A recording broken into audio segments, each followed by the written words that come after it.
Hello, everyone, and welcome to the 14th U.S. Spiritist Symposium. I'm your host, Dan Assisi. Thank you. Thank you for joining us today online for this yearly event that normally takes place in a city in the United States where we have a chance to bring together every year Spiritists from throughout the United States and beyond. This year, as you are well aware, we had to change our plans. Instead of hosting the symposium in Berkeley, California, because of the COVID-19 public health scare, we have taken the symposium online. But we are nevertheless really grateful to be able to hold it still. We're excited that you're here, and we think that the topic for this year is very timely. It is about soul searching in a technological era. Today, we are going to have a chance to be together for approximately 2 hours and 45 minutes, and we are going to do again on Sunday. For the first time, our symposium is going to be split in 2 days, so we hope that you have a chance not only to enjoy the presentations today, but come back tomorrow for some more exciting programming to take place. But before we begin, as you know, it is customary for us to start with a prayer as a way of focusing our minds and coming together as a group, no matter where we are. We also want to thank you and remind you that throughout the symposium, we are going to have a chance to interact with you.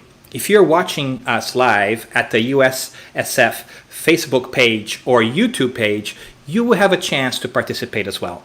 Just enter your comments now on the chat area, and we might be able to put them on screen here. We do want you to be a part of this programming. We want you to interact, and we have carved out time for you to interact with our speakers too. More on that later. But for now, let's call our good friend Claudia Akin from the Sacramento Spiritist Valley Society. Claudia, it's so exciting to have you here. Thank you so much for making the time. Thank you so much for having me and the opportunity to just exercise a potential travel to the spiritual road and realm and have that encounter with Jesus, if we may say that. Wonderful. Would you lead us through a short prayer to start? Yes, will be my pleasure. I would Thank like you. to invite all of us to just find a comfortable way to be sitting or whatever you are. Just be with your body. Just take a couple breaths and just let's forget our concerns, preoccupations, obligations, and be here at the moment, open to listen from the spiritual realm all the good suggestions that they have for us during the encounter today and tomorrow. Good spirits, messengers of the divine light, please help us to pray with our hearts. Thank you so much, dear Jesus, for everything that you do for us every day, for all your suggestions, for the good support from our guides, our good spirits who are interested in our progress. Thank you for the opportunity to be here with our friends and listen to your suggestions for this moment. Please help all the brothers in humankind that who are distracted or lost in violence or in need of any kind. Please bless them, support them. We would like to ask you that we can be silent enough to listen to all the guidance that are prepared for us during our encounter. And in your name, in name of the good spirits who are working hard for helping us to thrive, we are beginning our activities today. So be it. Thank you so much. Thank you so much, Claudia. Please take all our love to all our spiritists in Sacramento. Thank you for being with us one more time. Okay. Thank you so much. All right, and now we are going to shift gears and welcome our first speaker of the day. Before we do so, we want to share with you our format. We are going to have our friend speak for about 30 minutes or so, and then we are going to leverage this virtual opportunity of ours to feel connected by fielding questions and answers for another 15 minutes or so. So, while you hear her present, make sure to enter your questions, your comments on the United States Spiritist Federation Facebook or YouTube pages, and we'll be able to see them over here, and we're going to hold on to them until the end, and we're going to bring those to her and ask her to spend some time addressing that as well. And if by any chance you're watching this on another page, because we know this event has been shared throughout social media, please make your way to the United States Spiritist Federation page, our YouTube page, so that we can actually see your comments. So, without further ado, let's introduce our good friend, Suzana Simoes. Suzana is going to talk to us about soul searching. It's time to move forward, and I'm very excited to hear her speak, as usual. Suzana Simoes is an active worker of the Spiritist movement. Dr. Simoes spends time between her professional work as doctor of physical therapy, her family, and the dissemination of Spiritism. Suzana has worked as a member of the Spiritist Federation of Florida and the United States Spiritist Federation. She is one of the founders of the Conscious Living Spiritist group in Miami, where she is now, and where she also works primarily overseeing the work in English. She's an active speaker in the US and abroad. Suzana, thank you so much for being here with us today. We're very excited to have you. Hi, Dan. Thanks for having me. Hello, everybody. Good afternoon, good evening, perhaps, depending on where you are. We would like to welcome once more every single person to our virtual symposium. Here we are, so many of us interconnected, physically so far away, and yet connected by the amazing power of technology that continues to evolve at a speed that makes a young lady like me, 50 years old, feels old and outgraded. I do not like this feeling necessarily, but for that I do thank reincarnation that will allow me to come back one day with a brand new body, brand new hardware capable of absorbing the new scientific and technological advances that humanity is undergoing. The question is, how have we gotten here to the place where we are today?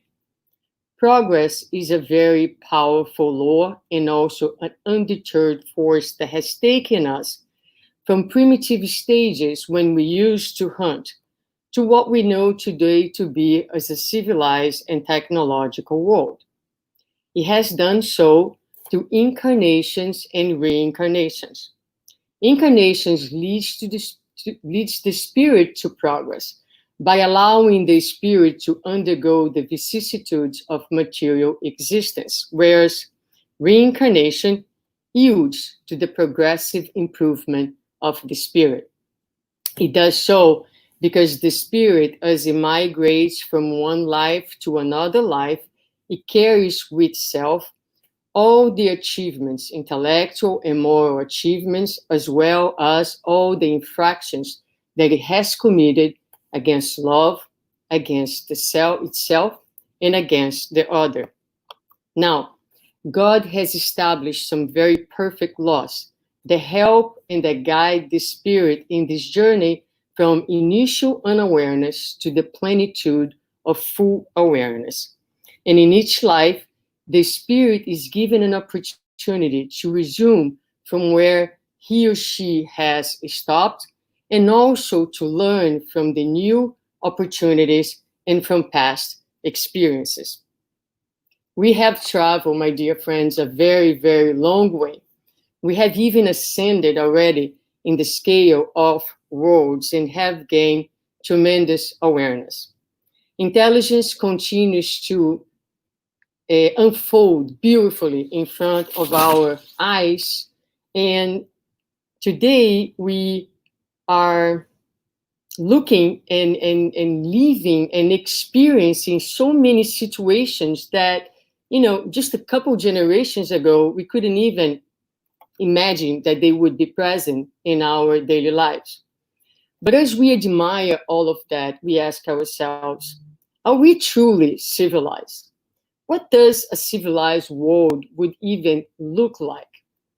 Can we call ourselves civilized when we observe in the middle of so many amazing achievements that the human soul has accomplished?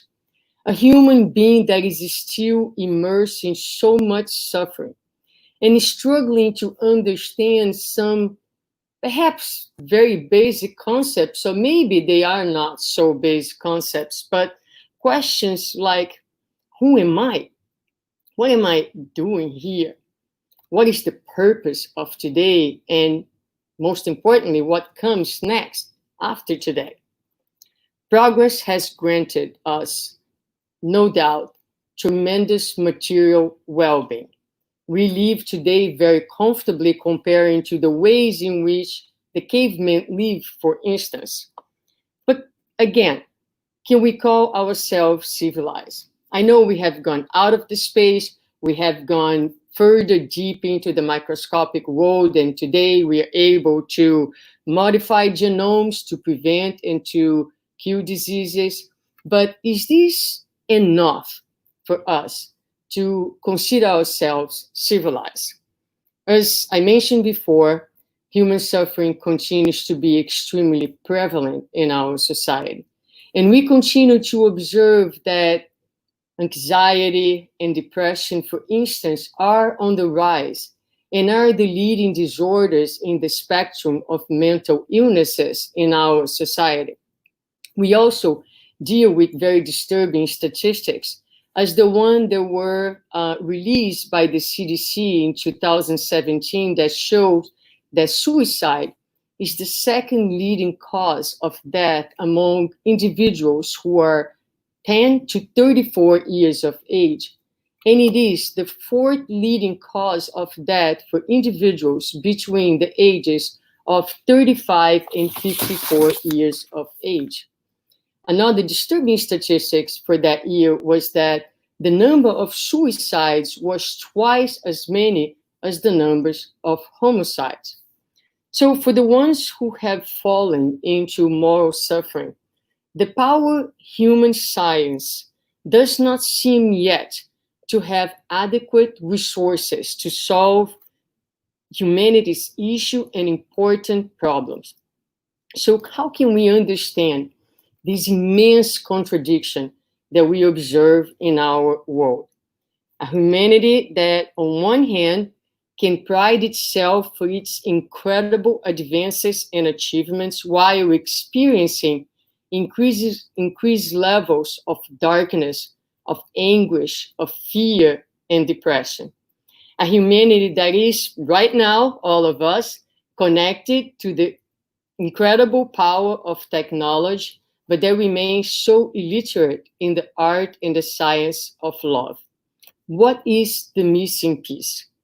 The benevolent spirits who guide us come to our rescue in question 793 of the Spirit's book. In this question, they will define for us what would be a complete civilization. And they do so by telling us that a complete civilization is recognized by its moral progress. And they continue by saying, you believe yourselves to be very advanced because you have made some great discoveries and wonderful inventions, and because you were better situated and better clothed than the primitives. However, you will only have the right to call yourself civilized when you have finally banished from our society the vices that dishonor it, and when you finally call each other brothers and sisters and practice love. Until then, you are no more than enlightened cultures that have gone through the very first phase of civilization. I don't know how you feel about this, but to me, what a blow to my ego. Let me tell you a story. There was a young man who was living at a certain point of time in Europe. And this man was very committed to the idea of acquiring as much knowledge as possible, understanding the world as much as possible in this lifetime. He had a professor, a master, and he turned to the master and he asked him, "Master, what is it that I need to do in order to acquire as much knowledge as possible in the present moment?" The master thought for a few seconds and turned to him and said, "In order to acquire knowledge, you need to open your eyes wide open as much as you can." He was a little puzzled by that very simple and short answer, but moved on thinking about it. And a little later down, he realized that, yes, it made so much sense, because as we open our eyes wide open, we can see further, we can see deeper, and therefore we can gain a greater understanding of the world, of life, and of reality. But his life changed quite dramatically, and he went in different routes and found himself spending some time on the other side of the world. And eventually, it occurred to him to ask his new master the very same question. And the master, after thinking for a little while, turned to him and said, "If you want to know as much as possible in this present life, what you need to do is to close your eyes as tight as possible." It seems to be that we have two contradictory stories, but Spiritism is able to connect them and make sense of both answers. For civilization to be achieved, it is important that intelligence and morality work as synergistic wings of equal power. But it is only natural that in our human development, we first tend to look outwards, trying to understand the world and the reality that we live in. And later on, we look inwards as we realize that the reality outside, it is a pure and crystalline reflection of our inner world. A further look into the law of progress will tell us a few more very interesting things. It tells us, for example, that progress is a law, but it's not realized simultaneously in all senses. It tells us that during a period of time, humanity may advance first intellectually and then later in morality. It tells us more that moral progress is a consequence of intellectual progress, but does not follow it immediately. We learn that once the spirit incarnates, it is through the contact with the material realm that it will develop its intelligence as it seeks to solve the survival problems. And following the development of the intelligence comes the development of morality. And by morality, we mean our ability to distinguish what is good from bad, good from evil, what is beneficial or not beneficial to my inner peace and harmony. And as intelligence develops, as morality develops, then the spirit acquires more and more also freedom, acquires free will, choice, and then as a result, it also has increased responsibility for its actions and thoughts. This is pretty simple to understand, but it's enough for us to look at our own development from childhood to our teenager years and finally to adulthood. Guiding us in this progress in our spiritual growth, again, are God's laws, such as the law of cause and effect, the law of action and reaction. Those laws are put in our lives to help us to recognize when we are missing the target and to redirect us to the right path, to the path of harmony and peace. So today we are harvesting in our society the natural consequences of a life that has been primarily characterized by a tremendous intellectual development, with the moral wing lagging significantly behind. If we go further into the law of progress, Spiritism also is going to tell us that human progress occurs in a very slow and imperceptible way for most part, driven by the natural force of things. However, when society does not advance quickly enough within God's times, moving towards the goals that divine providence set for us, God will cause a physical or moral jolt that will assist us in moving forward. So from time to time, there will be these abrupt changes that will occur, producing a more rapid ascendant movement, which by clear signs makes out this progressive period of humanity. So this happens every time that God deems that we are mature enough to evolve, to move forward in the scale of evolution. One can say then that the time set by God has come. It is natural that during these times, people do not perceive more than the momentary disorder and confusion that is a result of their mature interests being affected. Nevertheless, for those who are able to rise themselves above their own individualities, they will be able to admire, to appreciate divine providence that always, always brings good out of evil. Such commotions and events, the spirits tell us, are like storms and disturbances that sanitize the atmosphere after producing an incredible disruption. So we are living these times right now. There is no question about it. This is why we call the end of times. The end of times, it is this moral and physical revolution that happens for the betterment of humanity, where old ideas, old paradigms are gradually substituted by new ideas, by a new mentality, by a new earth. It is now time then to step up. And what do we mean by step up? It is time to make love, fraternity, and solidarity to reign among ourselves in order to assure for this humanity a more complete state of well-being, of moral well-being, so that we can ascend in a scale of evolution into a new level of world. Now, how do we do that? But most importantly, why haven't we been able to do that quite yet? So perhaps one of the main illusions and paradigms that need to be shifted in order for us to take this step forward in the moral realm is what I will call and talk about from now on, a phenomenon called otherization. Otherization. Otherization is the illusion of seeing someone as other than me.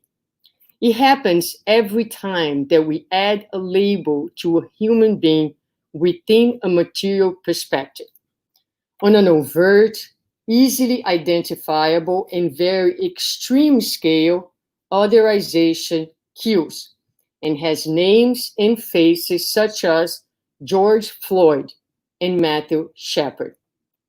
On a smaller but not less problematic scale, it can be felt whenever we put ourselves on ourselves material labels that create separation and distinction.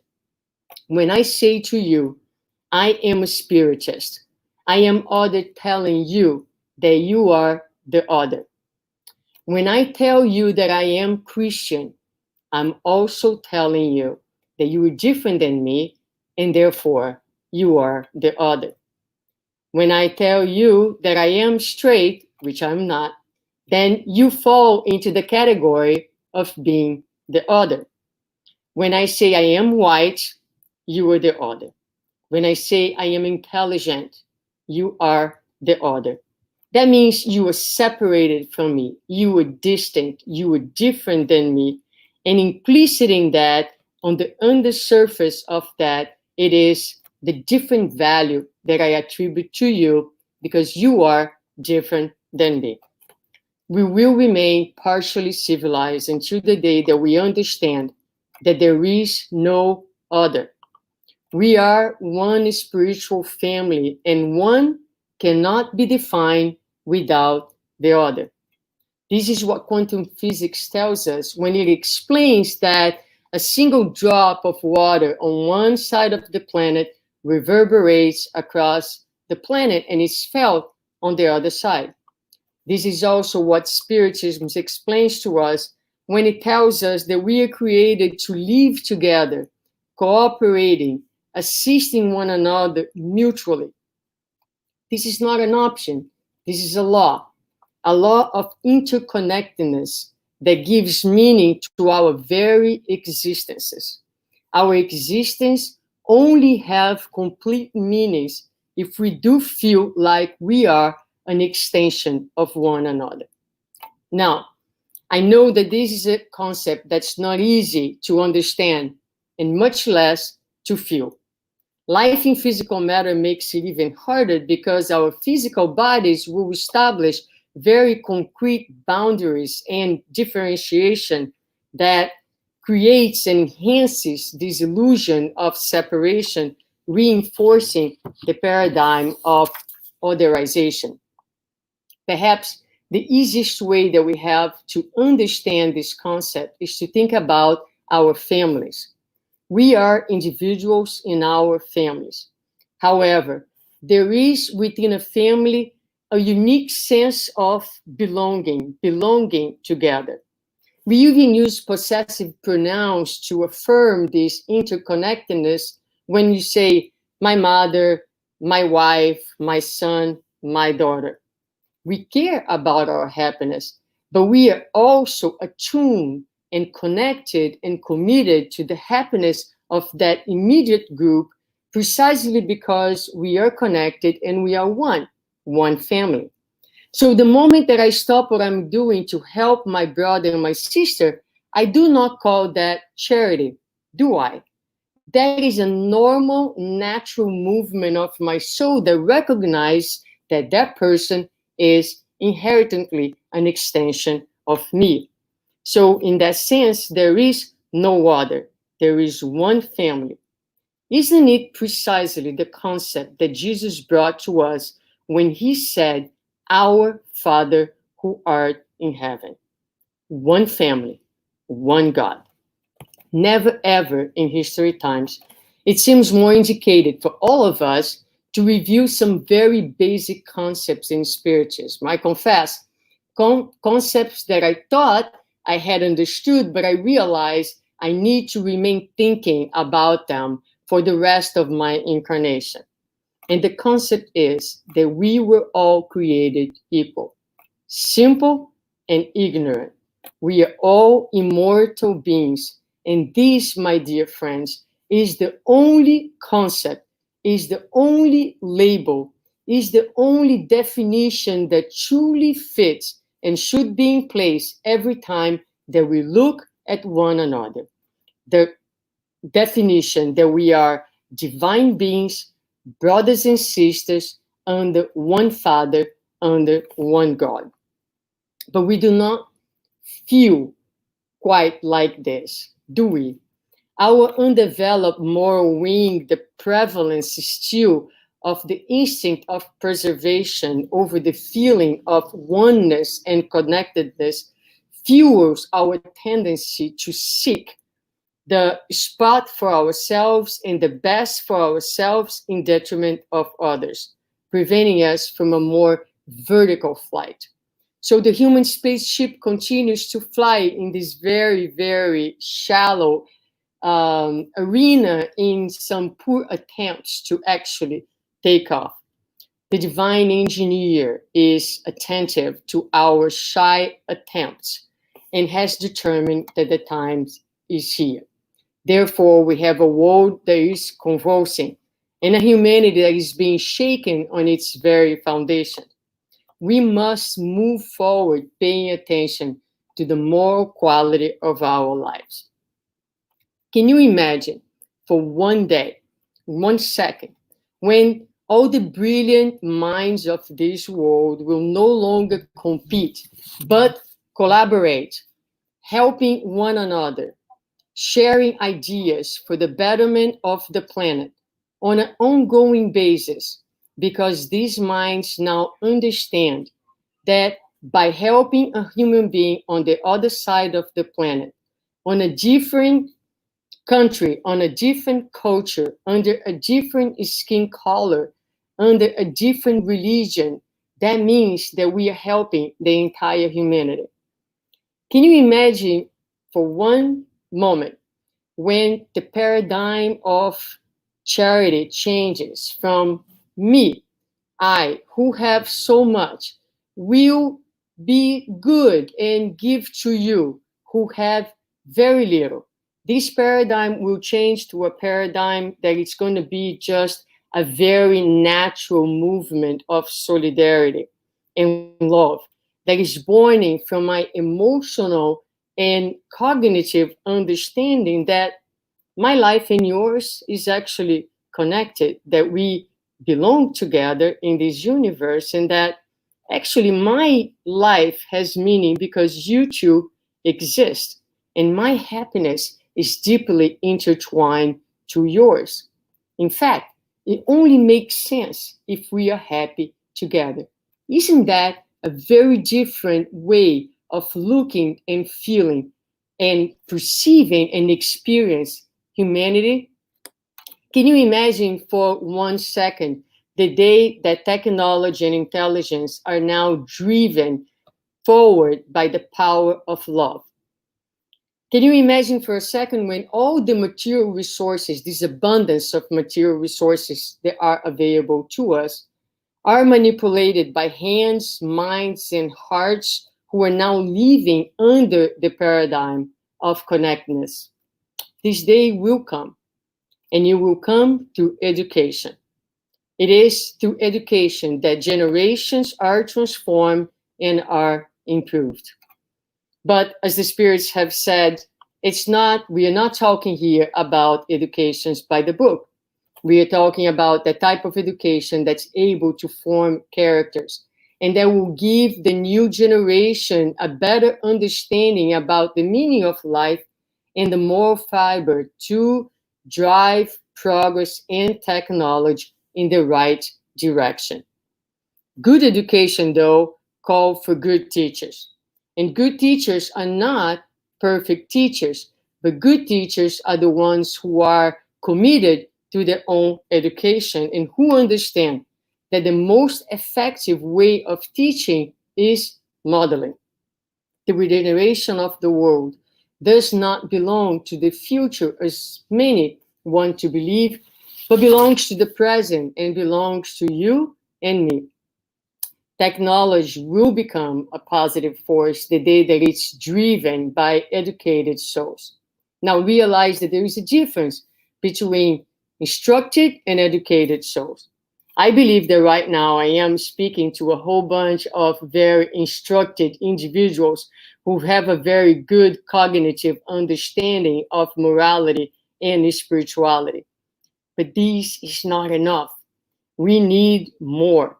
It is insufficient that we understand the concepts, for example, of immortality or the kingdom of heaven if we continue to perceive individuals from a heavily material perspective, placing human beings into these very narrow and shallow categories that lead to separation. Where does the illusion of separation come from? When was it born? It is part of our natural evolution. It is this very primitive feeling born from the instinct of preservation when way back then we need to fight in order to preserve our physical lives. However, this instinct with all its force remains quite prevalent in our days and is a very strong component of our psychic life. Shine your light, said Jesus. Most of us have naturally turned this statement into the goal of our journey, without understanding that our light will shine as a result, as an outcome of a journey that has been traveled. Every time we seek to become light, we might end up turning on artificial light, given the fact that we are still so disconnected from the essential, and our egos are driven, and our movements are driven by a very frail ego that identify others, that think of others, and that perceive others as an enemy and as a threat. So the aim of the ego is often to survive and to overcome the other. Now, understand that when we're speaking about ego at this time, in this era of consciousness that we are not talking about ego as an evil force, but as a frail, blind, afraid, and wounded stance of our psychic world. And a stance that feels essentially small, quite often inadequate, and that lives immersed in a world of illusion and scarcity. Therefore, my dear friends, if we want to press forward, take our world to the next step, it's important that we take the road of spiritual growth, recognizing that there is no other, and that our neighbor is not someone who is distinct and different than us. And in order to do that, we need to travel inwards, and we need to face darkness before we see light. It is time for us to humble ourselves and to begin this journey, courageously moving into the shadows of our own being, trying to touch and deal with our fears, with our insecurity, because darkness is everything that makes us and puts us in a vulnerable position. How do we get there? Relationships is the entry door to this underground world. It is time to stop doing what the first master said, which was a necessary step in our evolution. Keep our eyes wide open. It's time now to close them. Close our eyes. Stop observing the speck in our brother's eyes and start to draw from our relating, from our emotions, from our feelings, a deeper understanding of where we stand and also what our most inner needs are. Darkness will fade away gradually as we courageously walk through it. The sun is lit by nature, but you won't shine as brightly when surrounded by clouds. You and I, we are also light by nature and in essence, but we will not shine as bright if we are surrounded by darkness. So our light will shine naturally as we courageously are able to recognize and to embrace the hostile, the angry, the envious, the jealous, the selfish, and the wounded person that we temporarily are.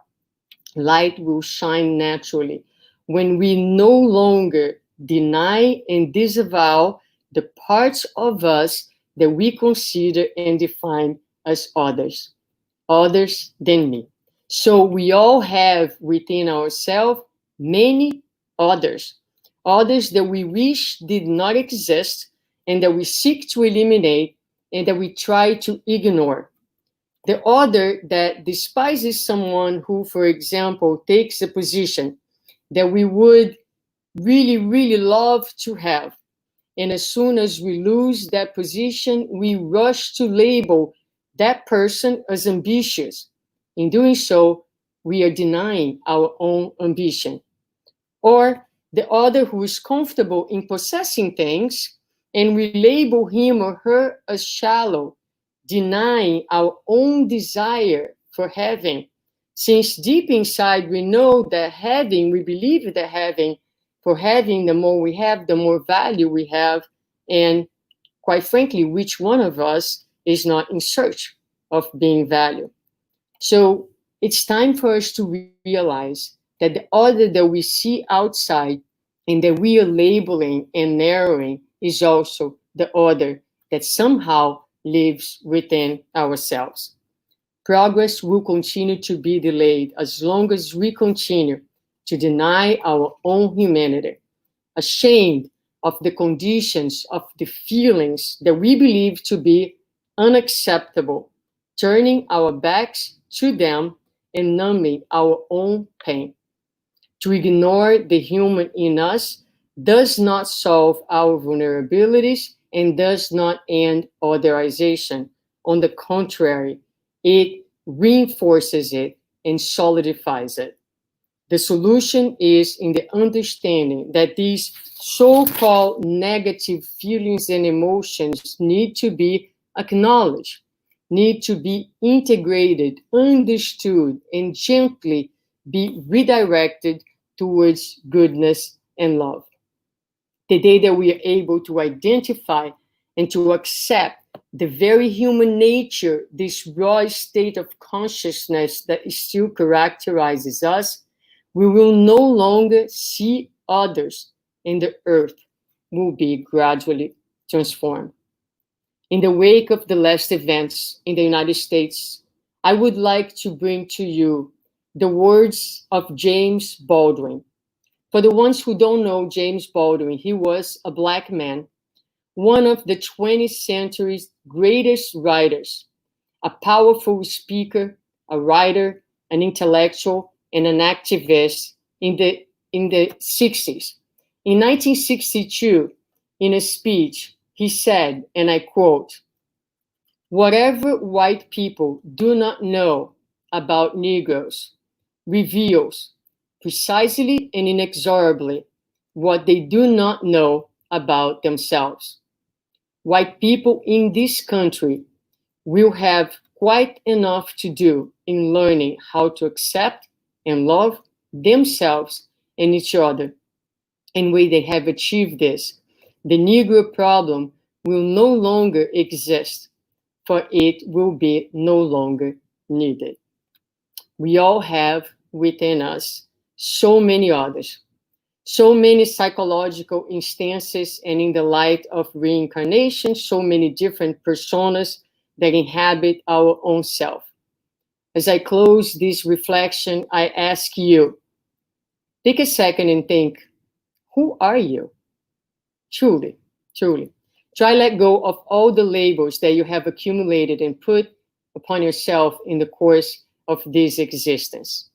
Try to undress from the labels. Now, don't think too much. Try to feel. Does it feel slightly uncomfortable? Perhaps a bit raw? If it does so, congratulations. The work has definitely begun. Connecting to yourself is the very path to connecting with everything else created by God.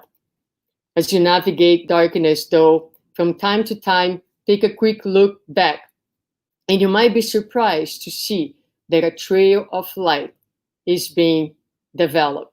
We need many, many trails of light in order to change the face of our world and give technology the force and the direction that it needs in order to be a positive presence in our humanity. Now, just imagine with me, imagine for 1 second, a world where there is no heaven. It's easy if you try. No hell below us and above us, only sky. Imagine all the people living for today. Imagine there is no countries. It isn't hard to do. Nothing to kill or die for, and no religions too. Imagine all the people living in peace. You may say I am a dreamer, but I am not the only one. I hope someday you will join us and the world will be us one. Imagine no possessions. I wonder if you can. No need for greed or hunger, a brotherhood of men. Imagine all the people sharing all the world. You may say I am a dreamer, but I am not the only one. I hope someday you will join us and the world will be as one. Thank you very much for your attention, and God bless us all.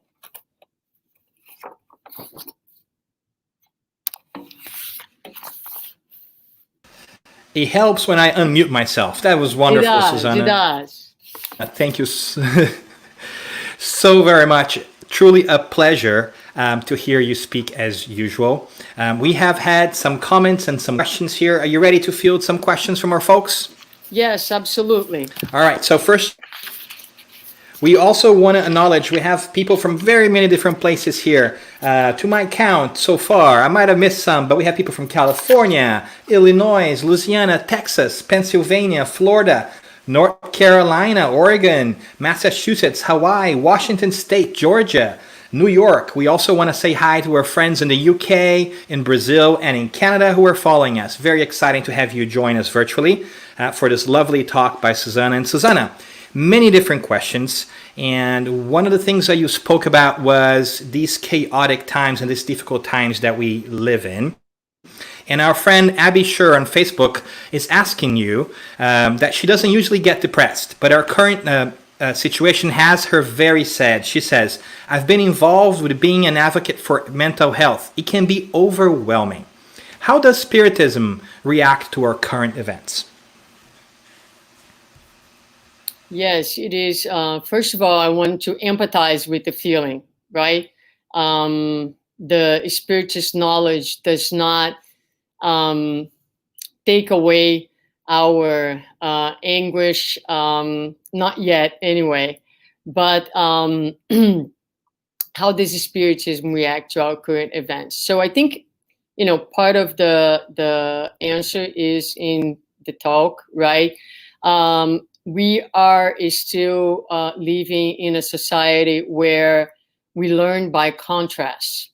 So a lot of times, as we look at some of the events that have happened in our country and happen in the world all the time, with violence, with discrimination, with hostility, and so many other things, God allows that to happen, right? So that precisely from our astonishment, sometimes it's necessary for things to happen, to awaken, to actually bring our attention for issues that we all know that the world is full of issues, but we tend to live our life focused on our own small, circumscribed problems. So when things happen collectively, it is as God is telling us, look, this problem does not belong to your neighbor, it's yours too. It belongs to all of us. So a lot of times the world will get in a state of, as I said, apparent chaos, because the reality is that everything is under control. And the sensation and the feeling of chaos, although it feels very real, it's not real when it comes to the universe and God being in charge of all things. So I think it does help us because it puts life into a much broader perspective. One thing that Spiritism is very powerful in doing is helping us to go up to the mountain and appreciate life from a much larger angle, so that we understand that what seems to be chaos is actually not chaos. There is an intelligence, a loving, organizing force. I really like to think about God as an organizing force that is acting in our lives at all times. And as we look back through history, we will see that humanity has had many, many periods of incredible turmoil, but that after the turmoil, we have always experienced progress. And we are in a time that is characterized by tremendous turmoil, but God is working for the betterment of the planet. Wonderful, Suzanne. And I think you tackled the next question already by your friend Glaucio over there. He was asking on YouTube, what should we tell people who declare that mankind looks like it's going backwards morally instead of going forward? Do you want to add a little bit to that? Yeah, I mean, we can, people say that so often, right? But you don't need to go too far back to see, for example, that Emmanuel has a message where he talks about progress. And in this message, he's going to highlight some simple, evident things that shows how humanity has been progressing. So if you look at labor, right? Today we have in our society laws that actually regulate and make labor a lot more fair and just for all. Whereas before, people would work and have absolutely no rights. Today, women has a much greater access to education, and that's a norm, whereas before, this was an exception. Today, we have the development of anesthesia, of vaccines. So many different laws today can speak about the moral advancements and intellectual advancements of our society. So if we just broaden our vision a little bit more, and you don't have to go too far back into the past, you will see that although today we have in our society still atrocities and many things that happen and that are really, really disturbing, there was a period of time where those atrocities were the norm. They were fully accepted by society. The very fact that we are absolutely disturbed by them speak and is a testimony of our moral progress.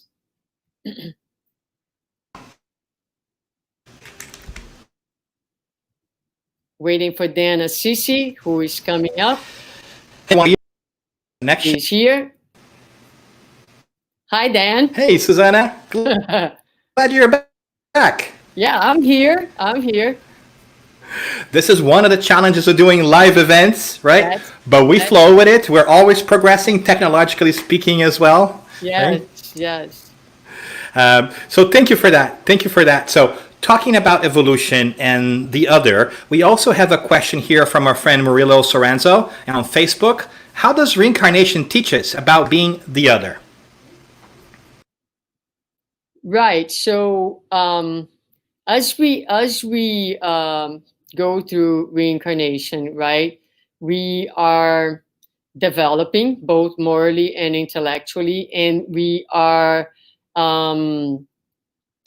having different experiences. So let me see if I understood your question. I am going to respond to what you were putting out there, Murilo. So in reincarnation, the process of evolution happens because we are actually able to take different places and different roles in each lifetime. So today I am temporarily in a physical body of a woman. I am white. I was born in a certain place, but in another life, I have a certain social condition. And in another life, I will have a situation and circumstances that can be similar or very, very different. I think that this is the greatest learning that we get from reincarnation, that those labels that we put on, they are material.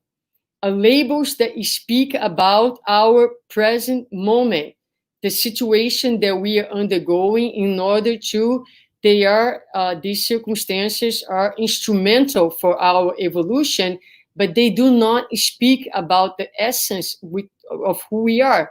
Once we leave our body and we discarnate, all these labels and all these titles and all these very narrow categories that we put in, they get dissolved into this broader and more essential definition that is, we are divine beings, period. And therefore, our value is absolutely the same, and we are all an extension of one another. Like I said, our existence only has meaning because you, Murilo, exist, for example.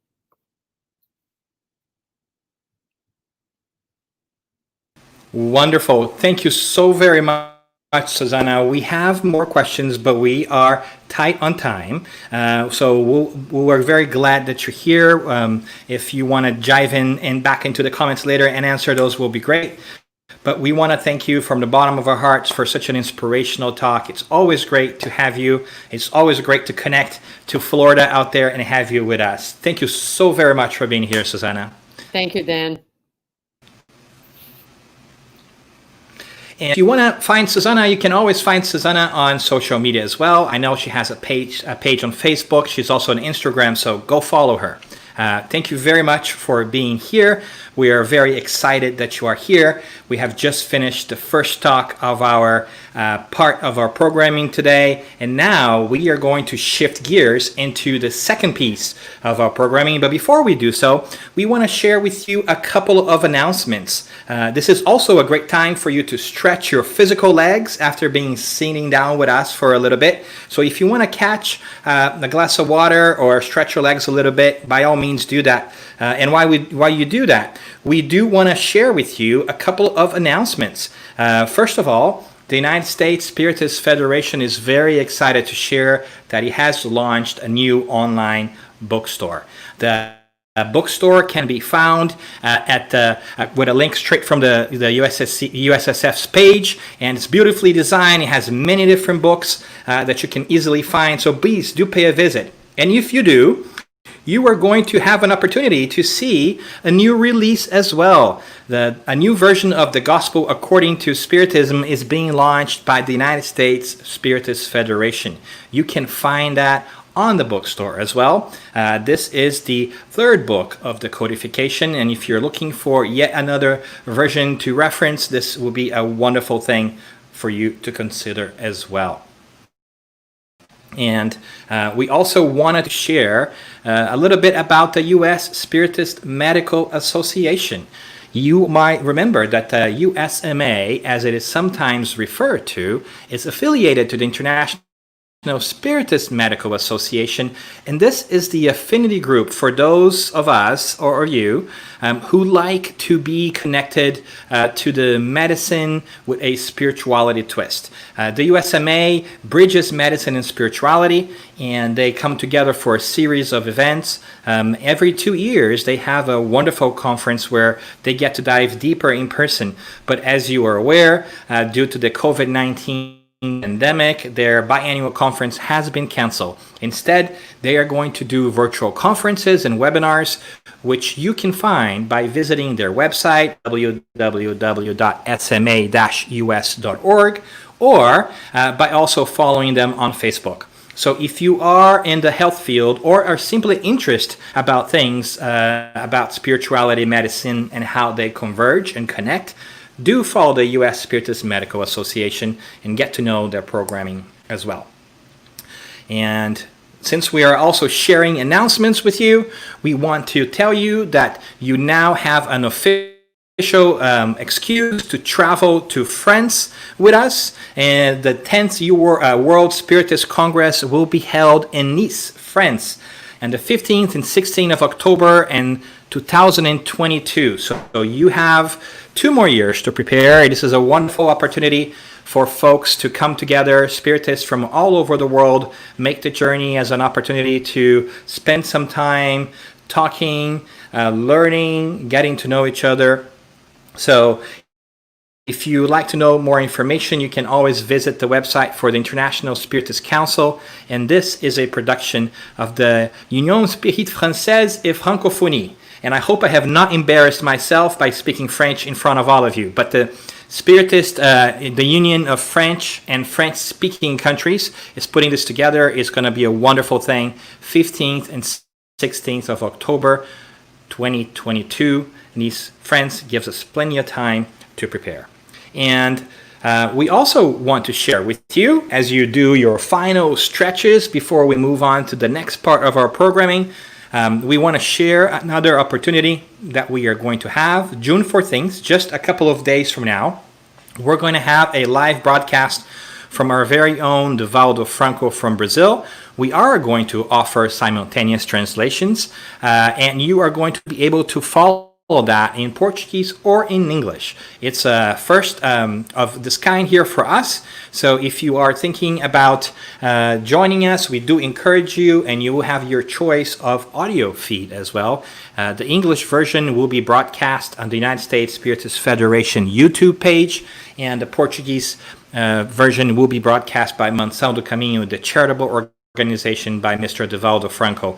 And for those of you who may not be aware of Divaldo Franco, he's an incredible Brazilian medium that has, for many, many decades, kept a wonderful charitable organization in northeast of Brazil that helps over 3,000 kids on a daily basis, always free of charge. It's an incredible experience to visit and to be connected to him and to Juan Danilo as well. So don't miss that opportunity. And last but not least, we want to make sure that we say, the obvious. This is a virtual symposium, and in the virtual symposium, we also have the opportunity to share with you that there are other ways in which you can interact with the United States Spiritist Federation even after this event.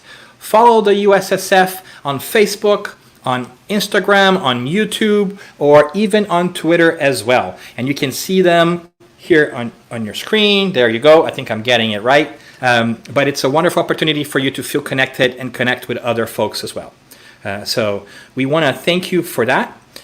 We want to make sure that you know that we are hearing you, we are listening to you, and we appreciate you being here with us.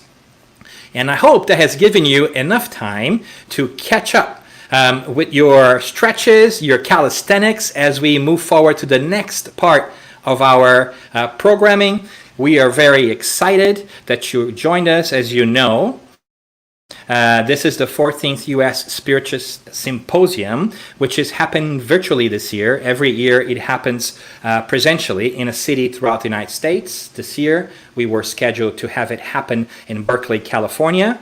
And as you know, the COVID-19 pandemic thought otherwise, and we were forced to change it. And we leveraged the virtual abilities to make it a broader and more encompassing event, and so we're truly happy that you're here. And please receive a virtual hug from all of us out here in California. We wish you were here present with us in physical body, but we know you are here with us in spirit. So please receive a virtual hug from all the 14 groups throughout California, all the way from San Diego, all to the top in Sacramento. We are super thrilled that you have joined us. Pay us a visit sometime when you can. Visit our website at calspiritist.org and come visit us. But let's get back to what matters. We are super thrilled as well to have a chance to talk to our friend Louise Lima in a little bit. And as you know, we are tweaking our format a little bit. We are going to do another 30-minute talk followed by a 15-minute Q&A period. So we are going to have another chance to have you interact with us and ask Louise many different questions. And it is a very interesting topic. He will be talking about spiritual and intellectual growth of humanity hand in hand.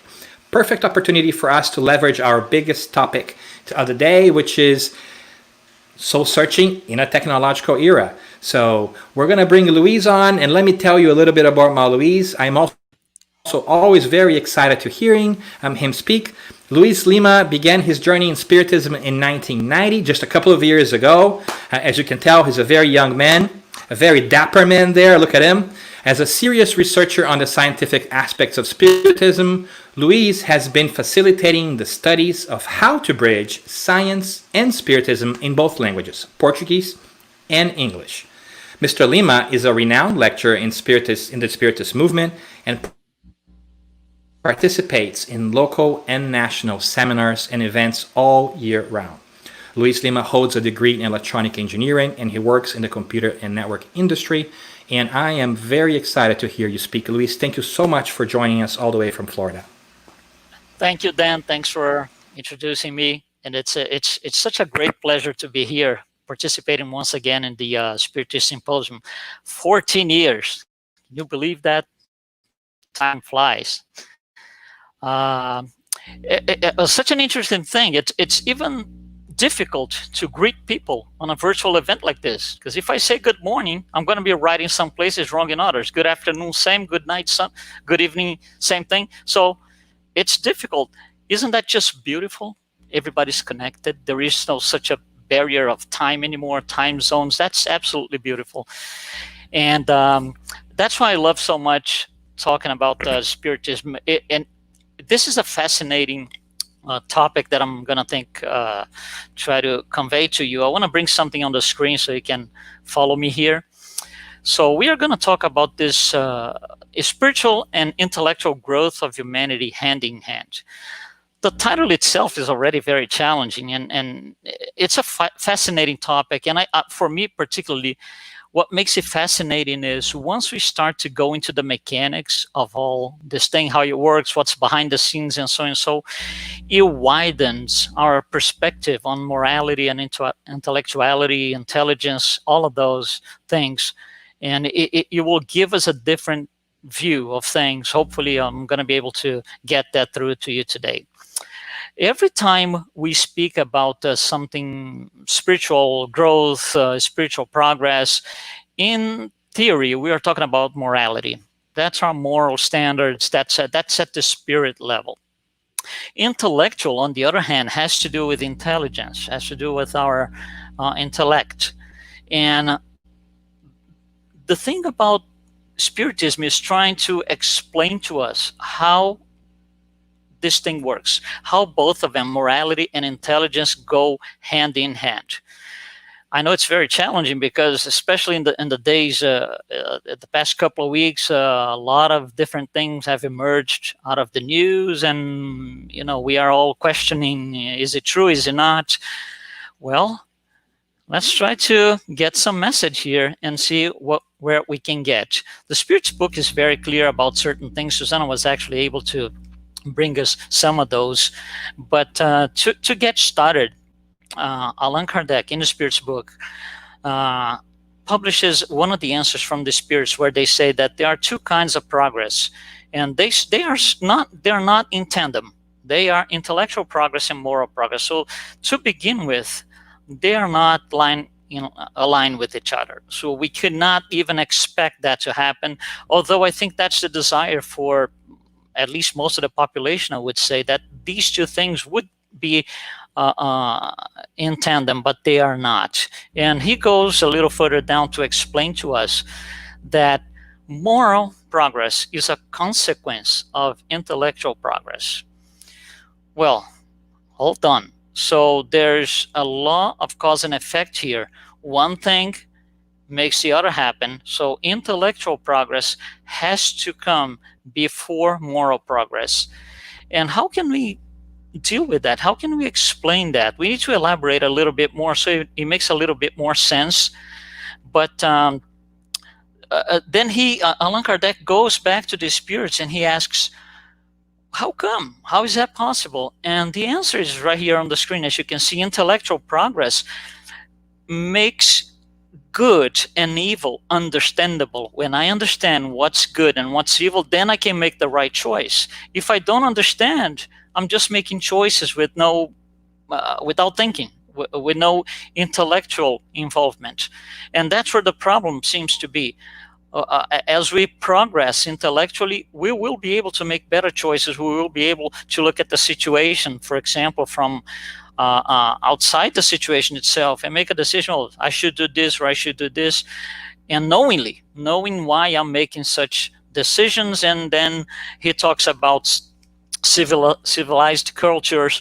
Intellectual progress among civilized cultures has received all the stimuli it could desire, and it has reached an unprecedented level. And I think nobody's going to disagree with that. The amount of technology that we have, the intellectual progress that we were able to bring to our times. If you go back, let's say 300 years ago, we don't have to go back far.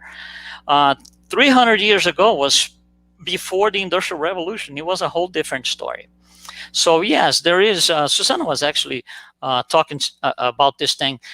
We were able to bring intellectual progress to an unprecedented level. Let me try to explain, maybe graphically to you, showing you something on the screen, how these two interconnect. How come intellectual progress generates moral progress, and what's the mechanics behind it. So in theory, okay, if we just take the text from the book, intellectual progress generates moral progress, which I'm representing here through these graphics. Now, first question, is 100% of the intellectual progress applied to moral progress? Yes or no? I don't think so. I don't think it's 100% of the intellectual progress being transferred to the moral level. Because if that was true, we would be in a completely different situation. So there is some loss here. Not all the intellectual progress, the energy that emanates from it, not all of it is going to moral progress. So there's residues somewhere. Part of this energy, part of the system is being, there's a leak somewhere, if you will. Yes, there's leak. One of the leaks is not really a leak, it's a necessity, which is part of the intellectual progress feedbacks into intellectual progress itself, so we can use it for even more progress. For example, I don't have to reinvent the wheel. It's already done. All I have to do is, oh, I know about this, so let me take it from here. We never go back in time in terms of intellectual or intelligence to do that. We pick up from where we left time, or where the level of intellectuality is. I use what I have, so that feeds back into intellectual progress itself. But there's more leakage. Part of it is being used, and I'll tell you, great part of it is being used for material progress. And that's where things start complicating. The amount, or let's put in mathematical terms, I think it's going to be hopefully easy for you to understand. The percent of the intellectual progress used for moral progress is way less than the one used for material progress. It's not the same thing, and well, why? Allan Kardec explains to us in Spirit's book. He explains in words. I'm going to put this in a graphic form, so hopefully it will be able for all of us to go through this and understand it. Allan Kardec, based on the teachings from the spirits, he actually asks the spirits if he is allowed to categorize the spirits according to their level of advancement or evolution. And the spirits say, yeah, you can do whatever you want, as many categories you want, you give the names you want, as long as the teachings are preserved. And so he goes for it, and he creates this 10 categories that you see here from the left side of your screen, impure all the way to the high order spirits. There are 9 categories here. What the problem is, the percent of intellectual progress transferred to moral progress is not the same for every category. For example, for impure spirits, or let's say impure and frivolous, the first two, maybe the first 2 or 3, the amount that is transferred to moral progress is minimum, very minimum. If you go looking over to the right side of your screen, the learned, the wise, the high order spirits, a lot of their intellectual progress is transferred to moral progress. Isn't that interesting? So the first question comes now, hold on. If I'm not feeling that there is progress, where am I on that scale? Am I on high order and wise? Probably not. I'm probably all the way to the far left of the screen, and that's why the Earth is a planet of trials and expiations for people and spirits on that level, at that level like we are. So if we look at, once again here to the left of your screen, the impure spirits, they receive just a little bit of a transfer from intellectual progress to moral progress, but to material, it's the other way around. Most of the intellectual progress for less advanced spirits are used for material progress, not for moral.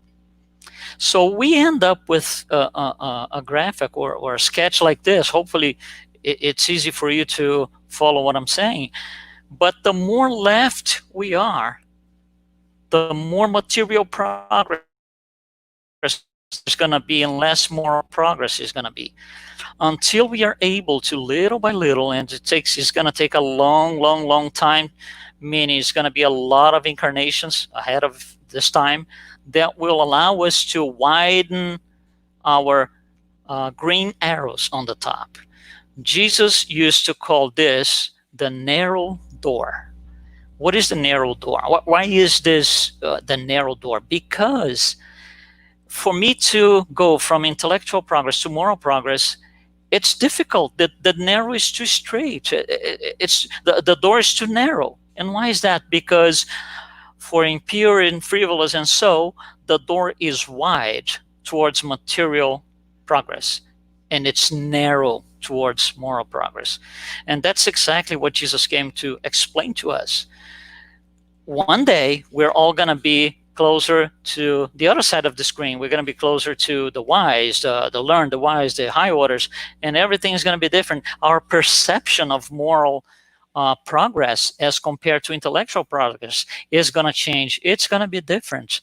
And here's Allan Kardec once again talking about this in words. Moral progress has also occurred, although not at the same rate. What do you mean rate? The rate perceived by frivolous and impure spirits is not the same rate perceived by the other spirits.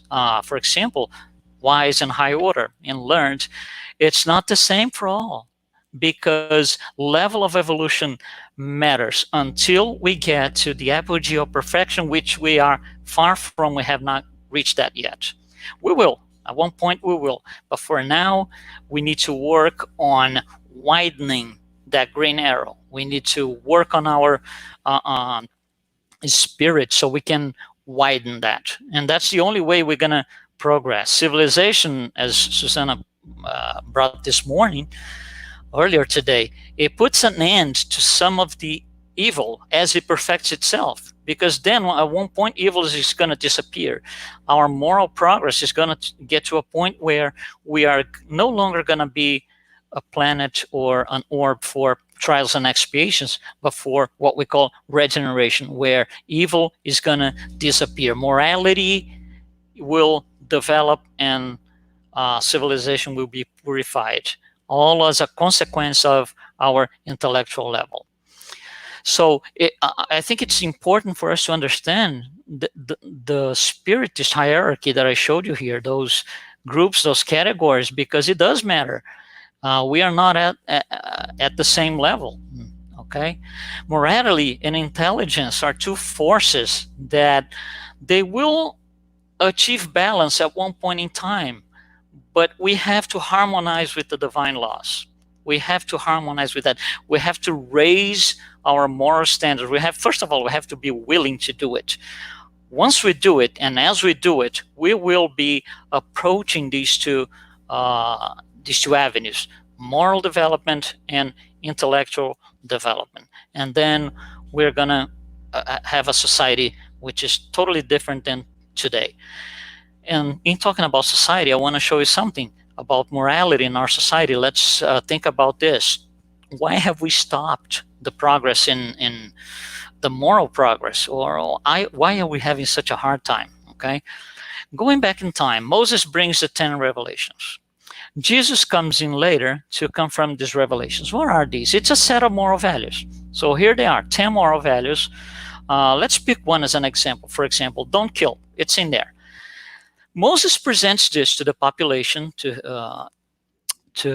all the guys, to the people in place, and it's hard to follow that. So what he does is he attaches to the moral values what he called disciplinary laws. We're going to call social laws because that would be a more modern word for that. So the moral values generate the social laws. So, for example, moral value, don't kill. Social law, don't kill, because if you kill, for example, you're going to go to jail. That's a social law. That's changeable with time. That's changeable from place to place. It's not a universal law. But every society, every group of people, every country, whatever it is, has its own social laws, which in theory are addressing moral values. Those social laws are going to be the ones that Jesus said, I'm not changing the laws, the moral values, but I'm changing the social laws. They have to be adjusted. And with that adjustment, it generates our, or it will influence our behavior and our attitudes. For example, If the social law, which addresses don't kill, is if you kill, you're going to go to jail, before I kill, I'm going to think about it because I know I'm going to go to jail. I'm not interested in that. For example, in the old days, that wouldn't apply before the 10 Commandments. You know, I don't like you, you don't like me. We just get the sword, run through your body, and that's all done. And then go do the same thing to the next one, or somebody's going to do that to me. Now things are different because there's this social law that addresses a moral value. The problem, and everything works. This is exactly what it should be. But there's a problem. With time, we started changing attitudes, walking away from social laws or trying to fool the social laws. And of course, indirectly, the moral values. So we adjusted the social laws. So let's go again. Moral value, don't kill. Social law, don't kill because you're going to go to jail. My behavior is, oh, I'm not killing. But let's say, for example, somebody comes with the following idea. Well, we're going to make a slight adjustment to this law, and we're going to say, don't kill. If you kill, you go to jail. But if it's your first crime, you're going to be forgiven. That's an adjustment. That's a new social law that has nothing to do with the first. Now, with the creation of several of these social laws, we came to what we believe are values of our societies, and they're not. They're just false values based on not moral values, based on adjusted social laws that satisfy our behaviors and attitudes. So now we are above the law. The law is a consequence of my attitude and behavior in most of our societies across the world. We have to stop this because this is preventing us from moral development. How do we stop this? The answer is right here on the box below of all, where it says behavior and attitudes. The bad behaviors that we have seen, especially in the past, I would say maybe 2 or 3 years across the globe, they are necessary evil. They have to be brought up. They have to emerge so we know what's wrong. If they do not emerge, we will not know what's wrong. We can't fix that wrong thing. Is going to rotten our progress, and we can't really progress because we're not seeing what makes it not happen. The excess of evil gets to a point where when we understand it, it's time for a different thing. Now we need the good and we need reforms. And that's kind of where we are going to if we're not there by now, but that's exactly what we are going. We are discussing things today around the globe, moral things that we were not discussing, say, 50 years ago. It wouldn't even cross our minds. For example, 50 years ago, we had no, let's say, hacking, where, computer hackers would go into a bank and steal money. That's something new. It's something from our times. So, but it addresses the same bad behaviors that we have had throughout generations and generations. And here's what the Spirit tells us, and I think this is the key of it. Good is brought out of evil itself. It's kind of this, in simple words. It has to get worse before it gets better. It will not get any better if it doesn't get worse. And it's getting worse. In quotes, that's our perception. That's part of the law, the divine law. It has to be it, so we get better. We won't get better until we don't feel the need to get better. And like I said, I think we're getting to that point. Spiritism is here to explain this to us. Look at this definition from Allan Kardec in this small, tiny little book, 50 or 60 pages. Spiritism's essential objective is humankind's moral evolution. One needs not look for anything else in it except what can be an aid for humankind's moral and intellectual progress. So what is he telling us here? That Spiritism is going to explain this moral versus intellectual progress. There are other translations. I put a second translation in English here from the British literature, and the original in French, so there's no mistake. Oh, he said that, it wasn't really that, it's in French. I'm not going to do what Dan did here, read in French, because I would really embarrass myself, so I can't do that. I'm sorry, it's for you, Dan, But what matters is this is a great message.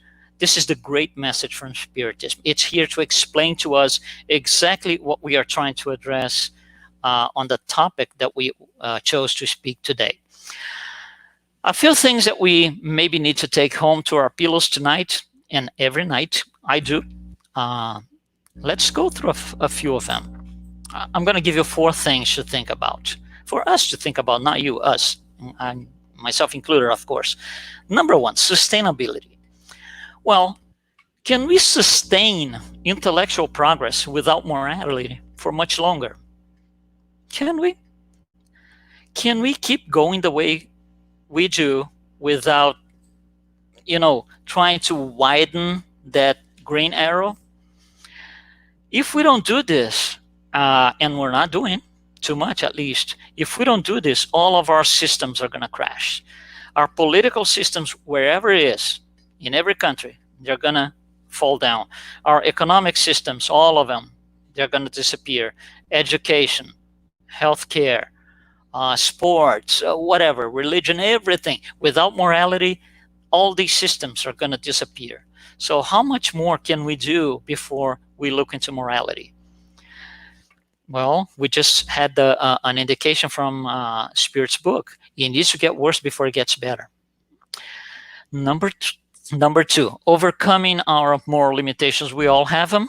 Overcoming moral limitations is what would start to widen that green arrow. I would have to, first of all, devote time and energy to create or to list my inventory of beliefs. This is what I believe, this is who I am, and this is what is morally challenging for me. This. Because if we don't do this, we're just going to keep rolling, close our eyes for morality, and just go. We're not going to go anywhere. We're going to crash and burn. We can't sustain this for much longer. So one way of starting to change is inventory of beliefs. What do I believe as a person? What do we believe as a family, as a city, as a country, and so, and all the way up to the planet. Number 3, good is brought out of evil itself, as we saw from the Spirit's book. Well, vices have to turn into virtues, but violence is not the answer for anything. We have I put violence here because of the latest happenings, the latest news, especially this past 10 days, 2 weeks. Violence was never, and it will never be, a form of force or power. Violence is a form of weakness. Every time I'm violent, every time I try to impose something on somebody else, that just tells that somebody else I'm weak. There's no power and no force here. It's just a wrong perception. That would be spirits who act with violence to convey or to think they're going to convey force and power onto others. These are spirits where the level of advancement, moral advancement, is very low. Those are the ones that see the narrow door, because violence is a clear form of weakness. And number four, making better choices. That would be the solution to everything. That would be the bomb, if you will. Making better choices. Well, that's a tough one. But let me bring you this here. We are still choosing Barabbas over Jesus to this day. We are still choosing Barabbas. When are we going to start choosing Jesus over Barabbas? That would be the day of the change. That would be the beginning of the change. If we look at Jesus, look at Barabbas, and we make that choice, and that's pure free will, and we're still choosing Barabbas, that's time for an inventory of beliefs. Absolutely. That's a time to stop and say, I'm not doing the right thing. And if I'm not doing the right thing, I won't get to any sort of, not even close to happiness. Because for well-being, emotional and health well-being as well, I need to be in peace with myself. And I can't be in peace with myself if every day of my life, or every week, or every month, I chose Barabbas over Jesus. And when I say that, there's a kind of a second layer in that statement, because a lot of times we say like this, oh my God, I'm going to do this and this. Jesus, follow me, please come here with me. Theoretically, we are asking Jesus to follow us. Is that what it should be? Or should it be that we are following him? Because those are different things. One is when I follow him. The other is when I ask him to follow me. Ain't going to happen. It's not going to happen. He's not going to follow me. So that's all about making these better choices, making these understanding good and evil. And for that, I need intellectual progress. That was the whole point of it.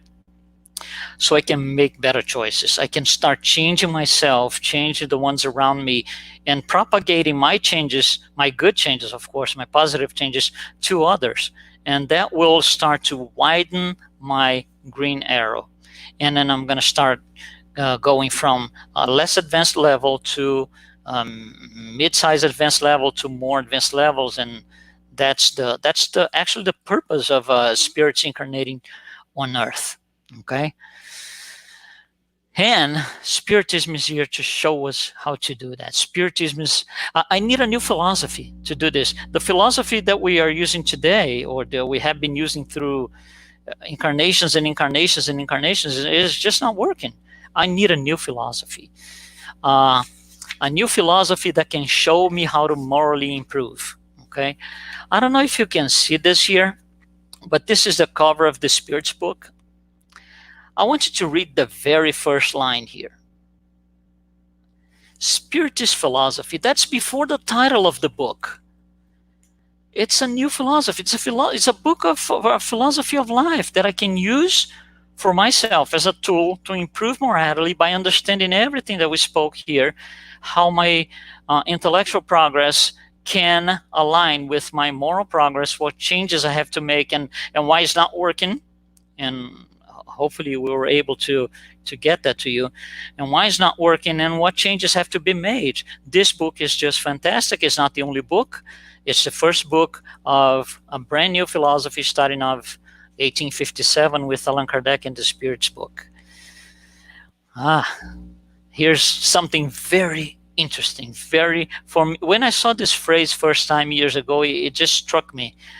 This is written by Jean-Jacques Rousseau. Let me tell him who he is. Jean-Jacques Rousseau is one of the great philosophers in France around 1750. A movement in France raised, it was called the Age of Enlightenment, where a large group of philosophers, Jean-Jacques Rousseau was one of the leaders. They said, we have been in the dark for years and years and years because the church doesn't let us ask anything. Everything is you can ask, you can nothing. And Jean-Jacques Rousseau would say, no, we have a brain. We want philosophy back into the game, and philosophy is asking and asking and asking. And then they had this movement, the Age of Enlightenment, which produced a lot of interesting things in France. Then Jean-Jacques Rousseau discarnates, he dies, and he comes back as a spirit. So this is something he said as a spirit after discarnating. I think that Spiritism is an entirely philosophical study of concealed causes and inner movements of the soul, which have been little defined or not defined at all until today when that was written, 1861. It explains more than it reveals new horizons. And he wraps up with this beautiful phrase: I view Spiritism as a lever that breaks down the barriers of blindness. Isn't that fantastic? So hopefully we are not going to be blind anymore, at least for not too long. Thank you so much. Peace for everybody. And we'll get back to Dan now, please. Dan. Thank you, sir. It's a pleasure to hear you. Thank you for that really well-developed presentation. We do have a couple of questions, and before we get to them, we just want to remind folks that they can always enter their questions and comments on the USSF Facebook page or YouTube page. Just a reminder as well that you may be watching this through some other page, because there's a lot of sharing going on, which we're very grateful for, but we will not be able to see your comments unless you are in the USSF page on Facebook or YouTube. But we do have a couple of questions here for you, Louise. So are you sure. ready? I'm ready. All right. So one of the questions that comes up here is from Dione Correa on Facebook, and she asks, it's hard to get to the top without moral and with moral and intellectual together. So who would you say is an example today who has reached this top? Is it the Pope? Is it Gandhi? Can you give us an example? Yeah, I think we shouldn't, I think, concentrate on people exactly, but on situations. For example, if you take the technology that we have today, okay. For example, let's take a smartphone, okay. A smartphone had it has a purpose in mind, which is you to be able to talk on the phone, with somebody from anywhere. Today, things are slightly different. You can have your smartphone in your pocket, you're walking down the street, and you see a scene of, let's say, violence. And you can use that smartphone, and it has been done, by the way, several times over and over again. So people are recording scenes of non-ethical, non-moral behavior. And what that does is these things later on, they get viral in, throughout the media and the internet. And what they're showing us is that there's something wrong in there. And you see, those people who do this, they are helping the process without being, it doesn't necessarily have to be somebody on the top, because it's not a personal thing, it's a collective thing. Of course, Gandhi and Mother Teresa and all of these people, they were not in the lower levels of advancement. They were high order spirits or wise spirits. So you could ask one of these guys, what do you think of all the problems in the world? The world is going crazy. It's gonna end up, bad. They wouldn't agree with you. They wouldn't say, no. For me, everything is okay. I'm doing my job. I'm doing my thing. I'm doing my prayers. And so you see, because their level of advancement is way beyond ours. So their perception of all this trouble and all these problems is not the same of ours. Chico Xavier in Brazil, same thing. Luther King, several, we can name some people. And the reason why they were different than us is their level of advancement. They would see things just different than what we do. We're going to get there one day, but we're not ready for that yet. Thank you, sir. I appreciate that. We also have another question from our friends at the Spirit Society of North Beach. Hi, North Beach. They ask a very interesting question here, Louise. It would be great if you to chime in, please. They say, if intelligence is developed before morality, why can't we see good people? Why can't we see good people without instruction or without a well-developed intelligence? Yeah, you see, the level of intelligence, once you're incarnated, you have your level of intelligence, you're incarnated. From there, we're going to develop moral. Now, the spirit pre-exists, or the soul pre-exists the body. The soul is where morality is and intelligence is. When we come down here, we're going to try to use the material world, that's why we incarnate, to develop both of them. And people without instruction, you can have people, for example, masterminds of crime. They are extremely intelligent, but they use that against morality. They use that for the bad things. And you have the other way around too. We have seen people such as Hitler and Bin Laden and several out there. We don't want to really keep saying names, but these people are masterminds of crime. They are absolutely intelligent. They just didn't use intelligence. They didn't try to align their intelligence with morality. They were just not very advanced spirits. They were in the lower part of the scale, if you will. And that's why we have, or we saw what they did because of that. Back to you, Dan. Thank you, sir. We got a couple more here if you have the time, which I hope you do, because we've got you. we got you set down on that chair there. I think you're nailed down. We can't escape. But we do have another one here that's come to us through the U.S. Spiritist Federation page as well. And the question is, despite the level of intellectual progress already achieved, why does it seem so difficult to commit to moral progress? Why is it so hard to do it? To commit to moral progress, first of all, we have to have the right tool. The right tool is to be at a certain level of intelligence. Let's say that we just have the, enough intelligence to be able to apply to moral progress. And it doesn't get applied. Why? Because there's a residue. Part of it is going to the material progress. So how can we do this? There's something in neuroscience called density of attention. Density of attention is if you put your attention on something so hard, if you focus on something so hard, you lose track of what's around you. Okay, there are several videos on the internet that show that. There's a very, very, very famous video where there are some guys playing basketball, and the narrator says, we're going to play 2 minutes of people playing basketball. I want you to count the number of passes that they do during those 2 minutes. So you do that, you count the passes. At the end, the narrator comes back and says, did you see the monkey crossing the screen? And everybody, no monkey. And then we replay, and the monkey is there right on the screen, right in front of us. How come we didn't see it? Because of the density of attention. Our attention was 100% on the ball. And the same thing happens here. Our attention is very little towards morality, towards moral standards. The density of our attention is in a material world. It's in getting things, in having things.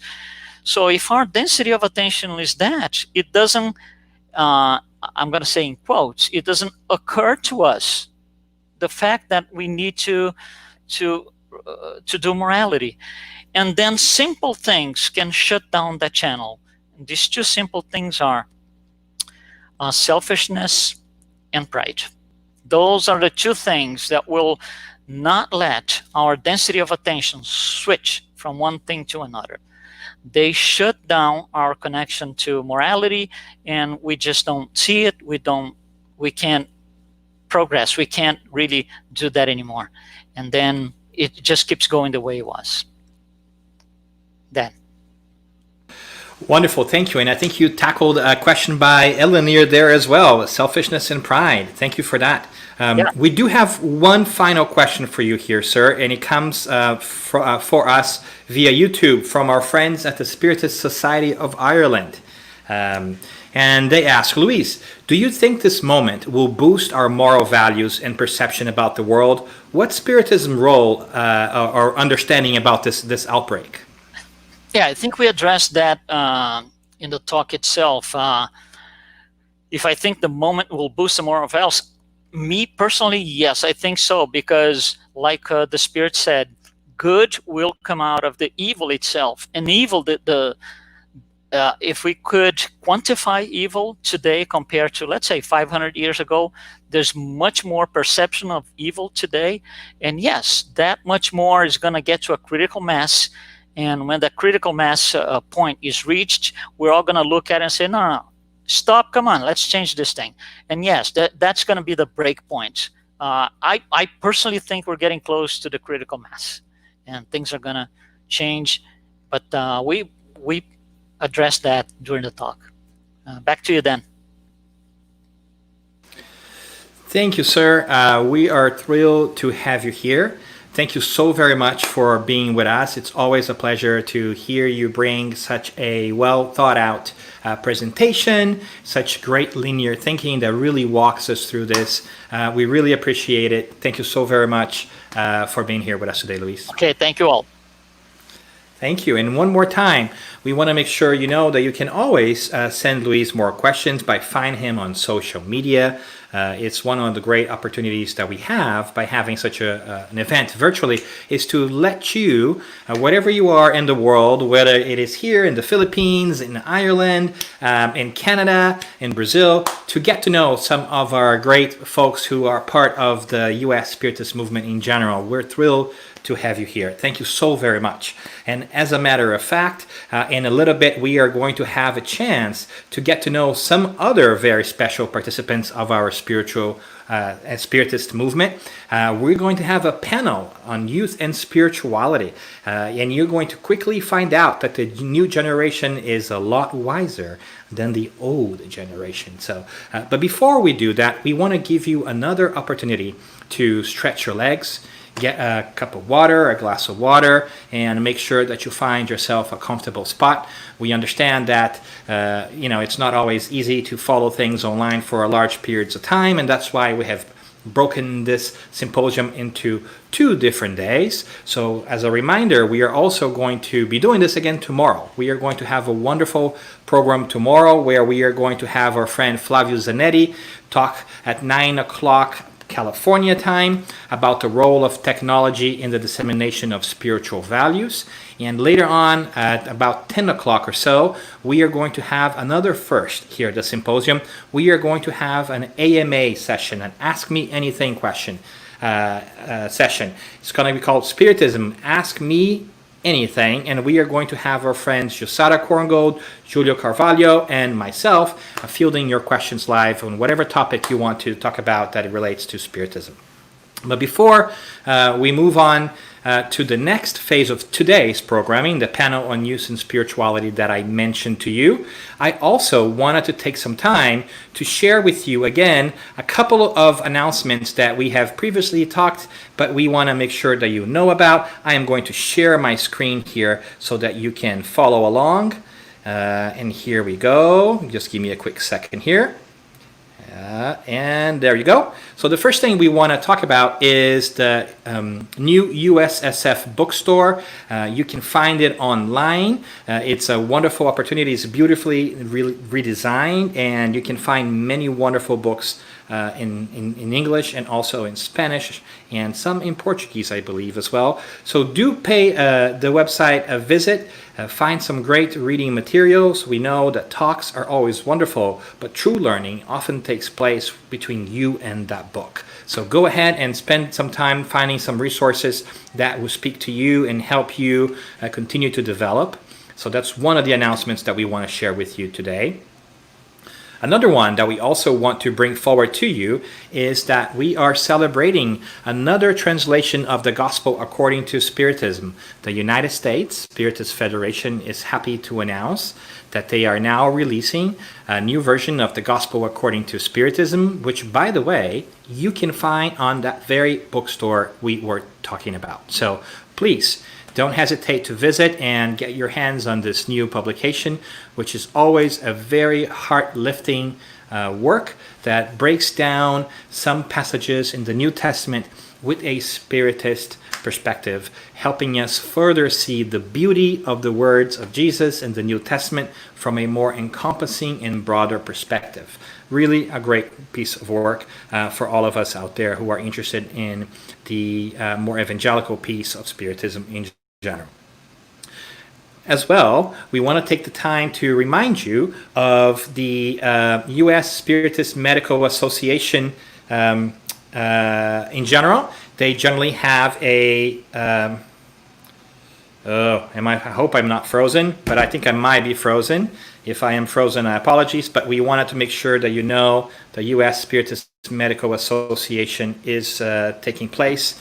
As usual, they have a congress that sometimes... can you hear me? I don't know if you can hear me. Let's find out.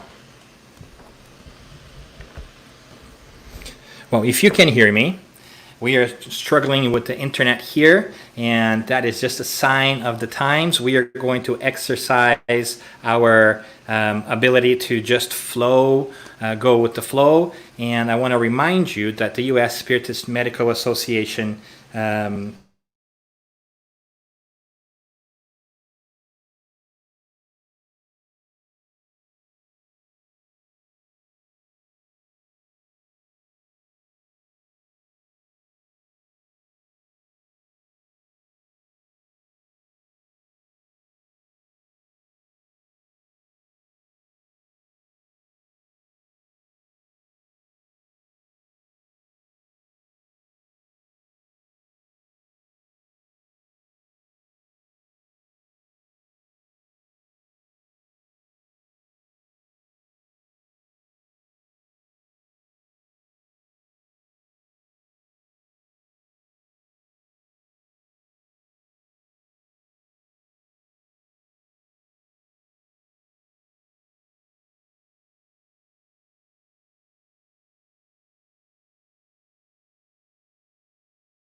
Hello, everyone.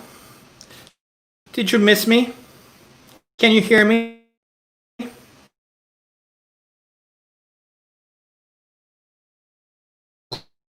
Wrong.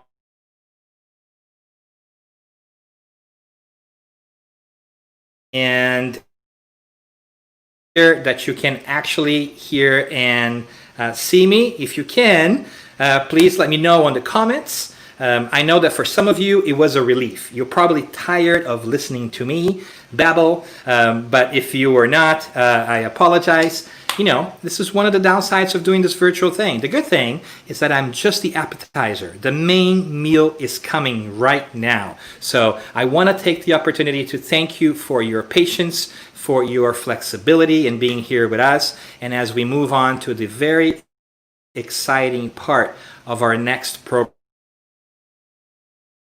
which is going to be you and I hope that you will be too. So what we are going to do here is we're going to have a panel for 45 minutes. We are going to have 5 minutes of questions and answers per person. And so here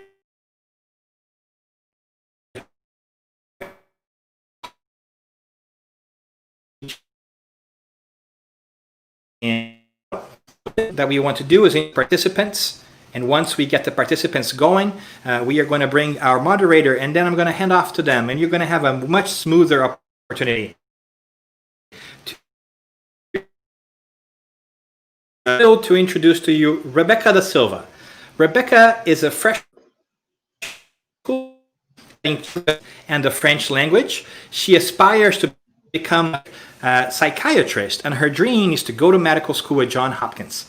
Rebecca has been studying Spiritism in the youth program in Maryland and is certain that Spiritism has possibly influenced every aspect of her life. Welcome, Rebecca. It's so great to have you here. Thank you for that beautiful introduction.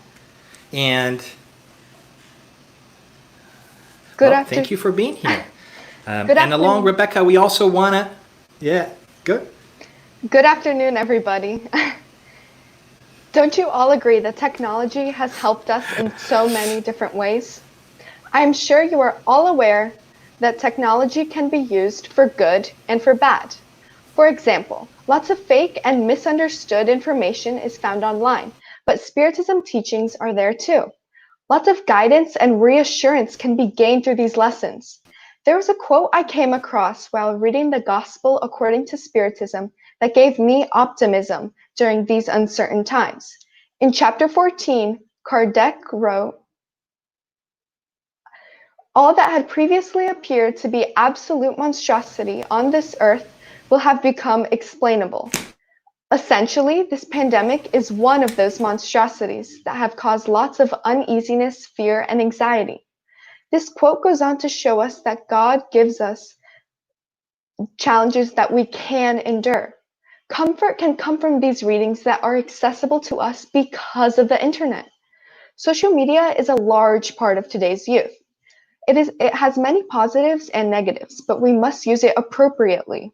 Social media is now changing to promote more positivity. As a 15-year-old, I have noticed that social media has brought awareness about having self-confidence towards your body and mental health.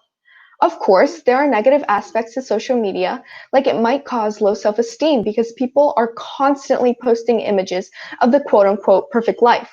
The constant feeling of jealousy and envy one might get after abusing social media is not healthy. The negative components of social media doesn't help you grow as an individual. Though other lives may seem glamorous, we must realize that there is so much more to life behind the camera. With this being said, browsing through the good parts of social media is necessary. We should not abuse this wonderful gift that God allowed us to have. Instead, we should use social media and technology to help us grow in a positive manner. It is difficult to have a balance of technology used for learning and educational purposes. We can use technology to interact with others, finding volunteer jobs or get help or support through hotlines, fundraise, and learn new things. There was a time where all the information in the world could only travel by word of mouth. During the 1800s, it was unthinkable that humanity would develop the life-changing technology that we have available today. Now, with a couple of clicks, it is possible to know events happening in real time around the world, such as this symposium. Without the right balance, technology can be a distraction from what is important in life. Our mission here on Earth, based on the Gospel according to Spiritism, is to perfect ourselves and to love and bless others. We have the technology to give us a surplus of opportunities to develop ourselves into better people. And in order for us to become better people, in my youth group, my teacher, Adrian Alvarez, taught us that to become a better person, we need new experiences, information, time to learn new positive habits, and most of all, practice. With Spiritism, we know that the first change that is necessary is the desire to improve our virtues, even though that is a big challenge in itself. Technology can give us the necessary information to take action. Taking action can mean performing acts of charity or breaking bad behaviors, bad habits. This entire process of change is called inner transformation. In order for one to truly transform themselves, they must replace their negative mindset with a positive one. With lots of self-reflection, meditation, and prayer, anyone can truly start embracing God. This includes letting Him into our lives and allowing Him to take care of us in our times of need. This applies to our current situation, the pandemic. All in all, use technology wisely so it has a positive impact on your life. Use it to communicate with your loved ones, to learn new information, for fun, and to find comfort through Spiritism teachings. We are home all day, so think about beginning your process of inner transformation. You might realize that your feelings of fear will be helped through Spiritism. It is up to you to feed yourself with positive things online. Whenever in doubt, look at Jesus, who is the most perfect spirit to come to earth, according to the Spirit's book, and try to follow in his footsteps. Thank you all so much for your time and this amazing opportunity.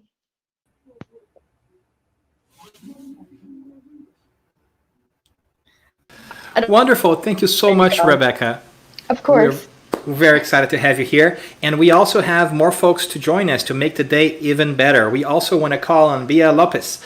Bia, how are you doing? Bia Lopes has just graduated from Stony Brook University in applied mathematics and statistics, just to put me to shame. Her plans are to start her actuary career with an internship in Massachusetts. In 2016, Bia spoke about Spiritism at the United Nations people on International Youth Day. I'm getting a little bit worried about speaking in front of Bia now. I'm getting a little nervous. At the United Nations on International Youth Day, and for over 4 years, she has been the host of Kardec Radio for Teens, a radio show where she shows how Spiritism can help improve teens' daily lives. Bia, thank you so much for being with us here today. Thank you. Thank you for that great introduction. So, as Rebecca explained so well, technology, especially social media, has a big impact on ourselves. But how does that technology also impact our relationships with others? I want to start by looking at Part 3, Chapter 7 of the Spirit's book, titled The Law of Society. The first question, question 766, asks, is social life founded in nature? And the answer from the Spirits is quite simple. Certainly. God made human beings to live in a society. God has given human beings speech and other faculties they need for a social life on purpose. Right from the beginning of this section, we see that a social life is necessary. As the answer states, this is why we have the ability of speech. Why would God make us able to speak if speaking to others was unnecessary or didn't serve us a purpose? In addition to this, Kardec adds a comment in question 768, explaining that we need one another because none of us are perfect. None of us here on earth possess all the faculties needed to not only survive, but to learn and to evolve. We need to live in a society so that we can work together and collaborate with one another, because this is the only way we are truly able to progress. Although we can see from just a few lines in the Spirit's book that our relationships with others are necessary for our lives, how does our current lifestyle in a global pandemic fit into that? Right now, we are being told to be quarantined and to be isolated from others. So, is that going against the law of society? Once again, we can turn to the Spirit book for answers. Question 769 asks, why is absolute isolation wrong? And the Spirit's answer, God is not happy with lives that are doomed to not being useful to anyone. But does that describe our current situation? Are we being useless staying home and staying isolated? No, we are doing quite the opposite of that. The essential workers that must isolate themselves from their own homes are not being selfish or useless. They are being brave and heroic to give up their own personal lives to help keep our world safe and healthy. What about non-essential workers like myself who are also home right now? Are we being useless as well? No, we are also being useful, because by staying home, we are saving lives, not only our own lives, but the lives of those others in our society. So we can see that isolation is wrong when it is useless to everyone. However, the isolation that we are going through right now, it's useful, it's saving lives. So this isolation that we are living is not against the law of society.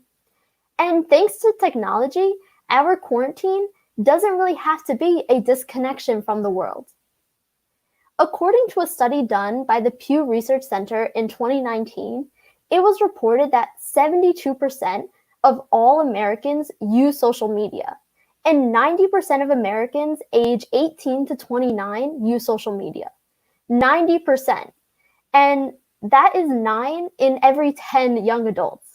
And I can't speak for everyone watching today, but I know I am definitely included in those 9 people out of every 10. Our generation lives on social media. We know that. But how is that affecting our relationships? A 2014 study shows that 40% of young adults feel like online conversations add to their relationships and make these relationships even closer.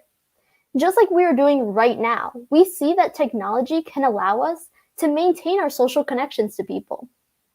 But on the other hand, that same study also showed that 40% of young adults say that when they are physically with other people, those other people have been distracted by their phones. I'm sure most of us have experienced something like this, because I know I have. How many times have we been hanging out with friends and then someone, or even ourselves, is distracted by what is going on their phone and is not paying attention to what's currently happening around them? We can see that there is no clear-cut answer of what is right or what is wrong, because technology has both positive and negative effects on our relationships. But what we can do is stay aware and informed on these effects, so we can monitor them and control them before they have a great impact on our lives. Catch yourself when you're scrolling on social media too much and missing the world around you. Take a moment to call someone instead of just texting them. As Rebecca mentioned before, share important and positive messages on social media instead of only the superfluous. Keep in mind and work on the little things, because you will start to realize that saying LOL to someone on social media is not the same thing as hearing someone laugh and laughing along with them.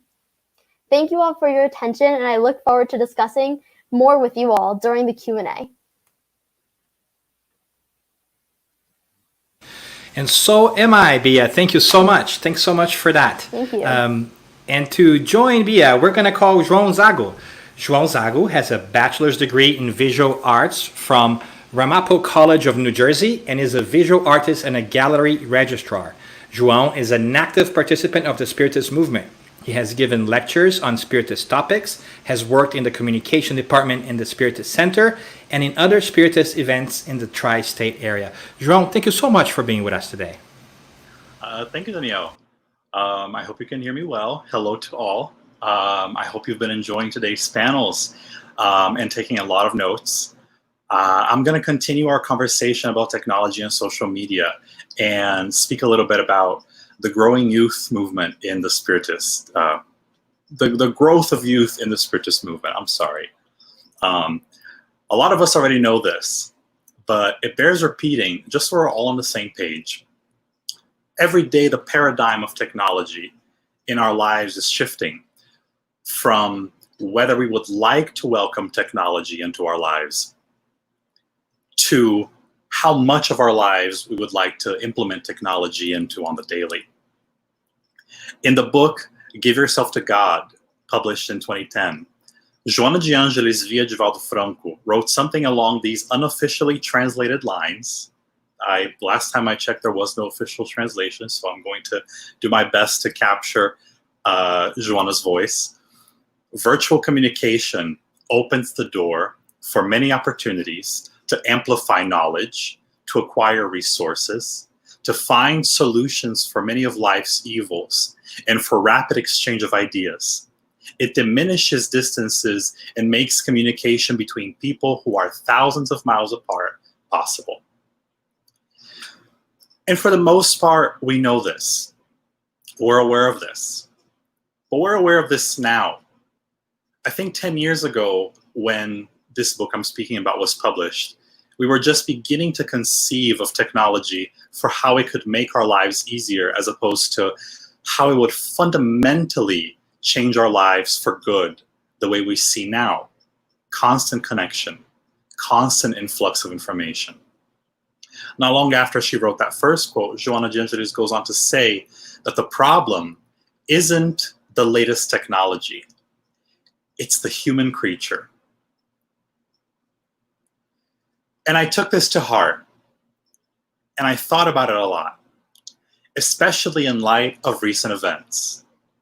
We're being given proof, time and again, of exactly what Joana is saying when she writes that despite all technological advances, it seems parts of it just go towards helping people who are evil continue doing evil things. And that's not because technology, innovation, and intelligence, these things are not what help us. These things are not the variable, you know? Inevitably, they become the new constants. Inevitably, technology infiltrates all our lives. We're all exposed to innovations, and we're all smarter. The variable, the thing that can and needs to change for humanity to evolve and prosper, is each of us. The human beings, the spirits. Having access to knowledge and information at all times doesn't mean you'll become smarter faster. And becoming smarter, as we see time and again, doesn't mean you're becoming better. A better hammer helps a skilled craftsman to do better work, but it doesn't make an unskilled craftsman better just for having it. So we understand that technology has opened doors to unprecedented kinds of communication. And if we consider everything that we've had a chance to absorb and listen to this afternoon, as well as keeping in mind what Joana de Angelis said about the problem being with the human creature, how then is technology going to help Spiritist youth? Well, for one, technology is a huge component in helping bring together Spiritist youth as a collective identity, and not just isolated pockets of teenagers learning about Allan Kardec at their Spiritist centers. When in the hands of people interested in driving progress, video chat rooms, social media apps, and inboxes become planning tools that embolden the commitment to human connection. And human connection is one of the most important things to help cultivate the presence of youth in Spiritism now and in the future. In recent years, we've seen the rise of local and statewide events tailor-made for Spiritist youth in a way that had not been seen in the US before. Technology is a huge part of why it's even possible for these events to take place. But the ongoing, lasting connection made between youth and attendance is almost more important than the event themselves.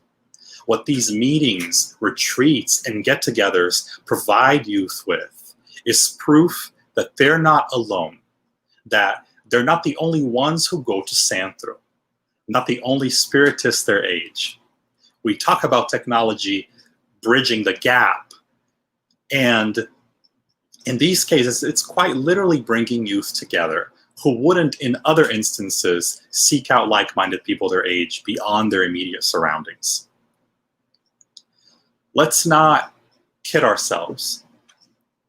A huge part of why we engage in the Spiritist communities we engage in isn't just because we fell in love with the doctrine, but also with the people who hopefully welcomed us in, and the relationships we form in the Spiritist Center while we learn about Spiritism. Interestingly, the people you meet and the relationships you form in Spiritism can also become points of contention and even cause falling outs. Half the battle of keeping youth in Spiritism isn't even whether or not they believe in what they're being taught in the child and youth classes, but the relationships they form along the way with their colleagues and teachers. Getting to know the youth in your Spiritist Center and the things they're interested in learning beyond the usual is equally important, because if we seek to see them flourish, we need to give them the ability to steer their own course as well. Spiritist youth, on their turn, must learn to be responsible and self-governing, and get together to bring suggestions to their teachers and Spiritist Center boards. But also know that staying in touch and relying on each other and your teachers for support whenever you need it doesn't require an assembly vote. Learning about Spiritism and staying connected day in and day out with people who will help you grow is free, and often at your fingertips. You just need to exchange numbers and follow each other on Instagram and TikTok and Snapchat and, you know, the usual. We live in a world, Joanna de Angelis says, produces an excess amount of information that the human mind can't decipher and that human feelings can't absorb. Spiritism, for all it is, for all people, is meant not only to inform, but also console. So if we seek it as a means to learn more about ourselves and the truth behind many of life's difficult lessons, it's important we commit to giving youth the opportunity to experience Spiritism in the same way, without imposing that they be more, that they do more, just because they have time on their hands and the potential to be great. Letting them speak for themselves is an immense first step. So ask a young person a question today. Ask about their interests, about their worldview. Ask Spiritist youth what their experience is in Spiritism. I promise you, you'll be pleasantly surprised to discover they are fully engaged with the world around them in unique ways and working to better themselves and learn more. I want to thank you all so much for the opportunity to be here and speak to this afternoon. And we hope you'll tune in to our Q&A coming up shortly. Thank you, Joao. That's great. It's a great point you make. Age is not always a sign of wisdom when you believe in reincarnation. So thank you so much, sir. We want to hear more from you, but for now, we want to also call Ligia Carvalho. Ligia Carvalho is a licensed therapist currently working with the terminally ill as a hospice social worker. She is a member of the United States Spiritist Federation, serving as their Family, Youth, and Children Spiritist Education Director, and she's one of the founders and an active worker at the Spiritist Center Divine Light in New Jersey. Ligia, thank you so much for being here with us. We hand it over to you. Thank you, Dan. It's a pleasure to be here. I cannot say enough how proud and how excited I am about the lecture that our three young people have just given us. It makes us very proud and it makes us very happy. So it's with great joy that we're going to move forward with presenting some questions to continue to get the youth's perspective on Spiritism and the Spiritist movement as a way of moving forward within the context of our topic of technology. So we're going to start with the question. One of the questions is the following. How can I stay motivated to seek out mostly positive information when there are so many temptations and other information available through social media? So Rebecca, if you could start by answering that question for us, and then Bia will follow, and then Joao. Well, I think that to stay motivated to seek out positive information, we should, before you go onto technology, first of all, you should just ask God to please just look over me, help me not look through the negative things, because that isn't going to do you any good. Think about what you want to feed yourself. Like if you keep constantly feeding yourself with negative information and social media, just think about the effects that that has on you before you even go on a site, on a bad site. So it's almost like doing this exercise and this repetitive behavior, so you can always remind. Okay. Yes. Bia? To add to that, I would say on social media, you pick who you follow. So it's in your hands. So choose to follow people who are going to post positive messages, who are going to brighten your day, who are going to inform you. And maybe if they're not posting those positive messages, then you don't need to follow them. Oops, so sorry, lost the mic. So you don't need to follow them, right? So it's in your control who you're going to follow. So follow accounts that post positive messages. Be mindful of who you follow. Joao? I want to add to not only being mindful of who you follow, but once you're there, it's okay. I think we're at a point in time where it's okay to change your mind. It's okay to change your mind once you do something. It's okay to change your mind once you learn new and better information about anything. So if you find yourself at a point where you're following ABC and you decided, I no longer want to engage with this, the unfollow button is a great resource. I think a lot of people forget exists. The block buttons, the mute buttons. I understand that sometimes we want to stay engaged so that we're aware of what's going on, but I think it's more important to, sort of echoing what Rebecca was saying, it's more important to sort of fill our feeds with quality as opposed to quantity. So that's my 2 cents. Okay. I see a question here from Marcos de Clay, which is, it parallels what I just asked, but maybe you can add a different layer.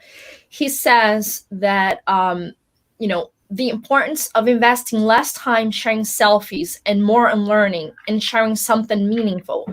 How to spark that interest in the youth out there, spiritist or not, how to make that connection. So I think there's a lot about selecting what you go look for in the internet, but how about this interest of presenting yourself? How I think Bia said in your lecture, everybody poses the happy picture, the happy moments. So how can we navigate the less self-sharing of selfies and the more learning? Bia? So for that, I would say that we have to start and focus on ourselves, because we can't force anyone to post something or to not post something or to even have the same thoughts as we have. But what we can do, being mindful, is seeing like when we're posting things. Is this an appropriate time to post this picture? Is this caption appropriate? And even if you start to question those things, oh, this might not be appropriate, it probably isn't. And we should steer clear from that. And just be mindful of what you're posting. You have to start with yourself, because we can get annoyed and angry at what other people are posting, but the only thing that we have control of is what we're posting ourselves. Joao? Yeah, I'm feeling like echoing a little bit of what Bia is saying, to read the room a little bit. If you find that there's a lot, let's take current events for example. It felt really wrong recently to want to share any selfies, that didn't have to do with some kind of support or some kind of social justice message. And you could see on your timelines, whenever someone did just sort of ignore what's happening, how it made you feel. You feel like you're looking at this amidst this kind of sea of information that's trying to be positive, and you see just someone completely ignoring it. It feels a little tone deaf. It feels a little, you know, it's your Yes. it's your account, whatever, post what you want. But if we're going to use social media as a tool to raise awareness for things, to make ourselves more knowledgeable, then we need to also use it as a tool for that. I think it becomes something a little more important than just sharing about you and your pictures. Okay. All right. Rebecca, you have any comments? Yes, adding on to Joao and Bia, I would say that do you have to post what cup of coffee you're having every single day, what breakfast you're going to eat, lunch? Like, that is not necessary. And if you want to, then that's fine, I guess. But that won't help you or others get any better. And the whole goal about why we're here is to improve yourselves and get better. And just like Bia said, that starts with you. You have the free will to choose whether you post something on social media or wherever it may be. So you have the free will to choose if you want, if that is necessary or not. Well, I heard great feedback. I think if I hear it right, what it boils down to is, to answer Marcos, is here goes the propaganda. Let's create youth spiritist groups. Let's create activities, because once you share opinions and you share information, you teach other youths that maybe are not as confident that you don't have to do it, that you can focus on yourself, that you can be selective. So I think opening communication and providing youth with different opportunities to, I guess, decide on different versions, you will motivate them. So communication, exposure, and the space for them to have that discussion. All right. So we're going to move on. There's another question by Naur Fonseca, and he says, what do young people think about engaging with their center through volunteering in their area of technology, like websites, social media, and etc.? Joao? Oh yeah, it's my. So okay, I participate in my center's communication department in a very mediated kind of way. We have a really wonderful team, and I handle some of the English, some of the communication in English specifically. I think it's a way to bring the young people. It's a way to motivate the young people to volunteer at the Spiritist Center. At the same time, it's something like with all work where you're bringing young people in, even if they may have the expertise on the subject, I think guidance is super important once they're there. I think that some may feel once they're in it that they're kind of left to swim on their own a little bit and may not handle that responsibility very well. So I think with technology and any sort of volunteering sector in the Spiritist Center, invite them, but be there for them the steps of the way. I think that's the key there. Thank you. Rebecca? Just as Joao was saying, we can't, all teenagers are different. Not all of them like technology, even though that is something very common nowadays between youth. Some may not like it. So just like Joao was saying, don't force them into it and keep guiding them. And it'll just be another layer of the Spiritist Center, and that'll just improve our center. Yeah.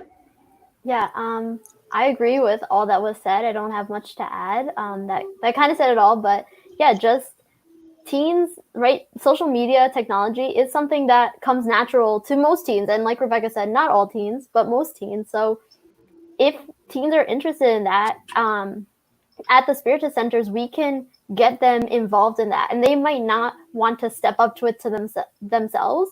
So like Jerome was saying, I think it's really important to ask that and make initiatives in the center. And then that also starts developing that youth into a more responsible adult and kind of transitions from like that youth group to the adult group.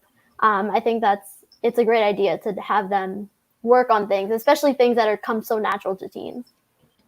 All right. So I see that providing the continued guidance and support, but also opening a space for youths and teens to take ownership. So finding that balance and combining those two is a great motivator. And that leads, I think, right into what the Spiritist Society of North Beach have asked. They ask how to open space for youth in our centers. So what is a suggestion of, a Spiritist center or organization that doesn't have the activity or doesn't have, this work going on? How can they get started and be successful? And I guess we'll start with Rebecca.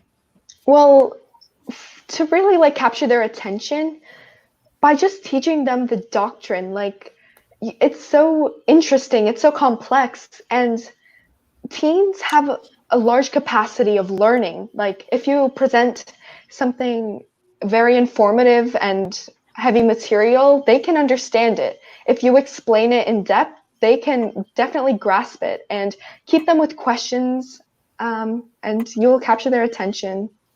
And okay, Bia, anything to add?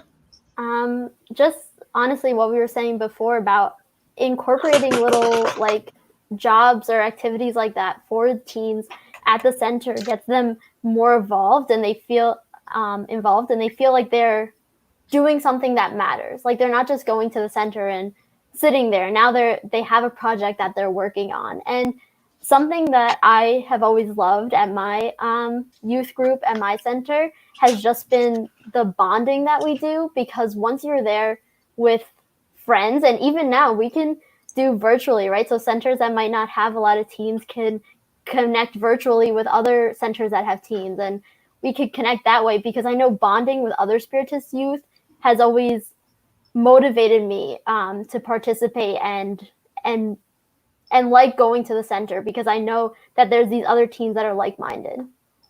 Great. Joao?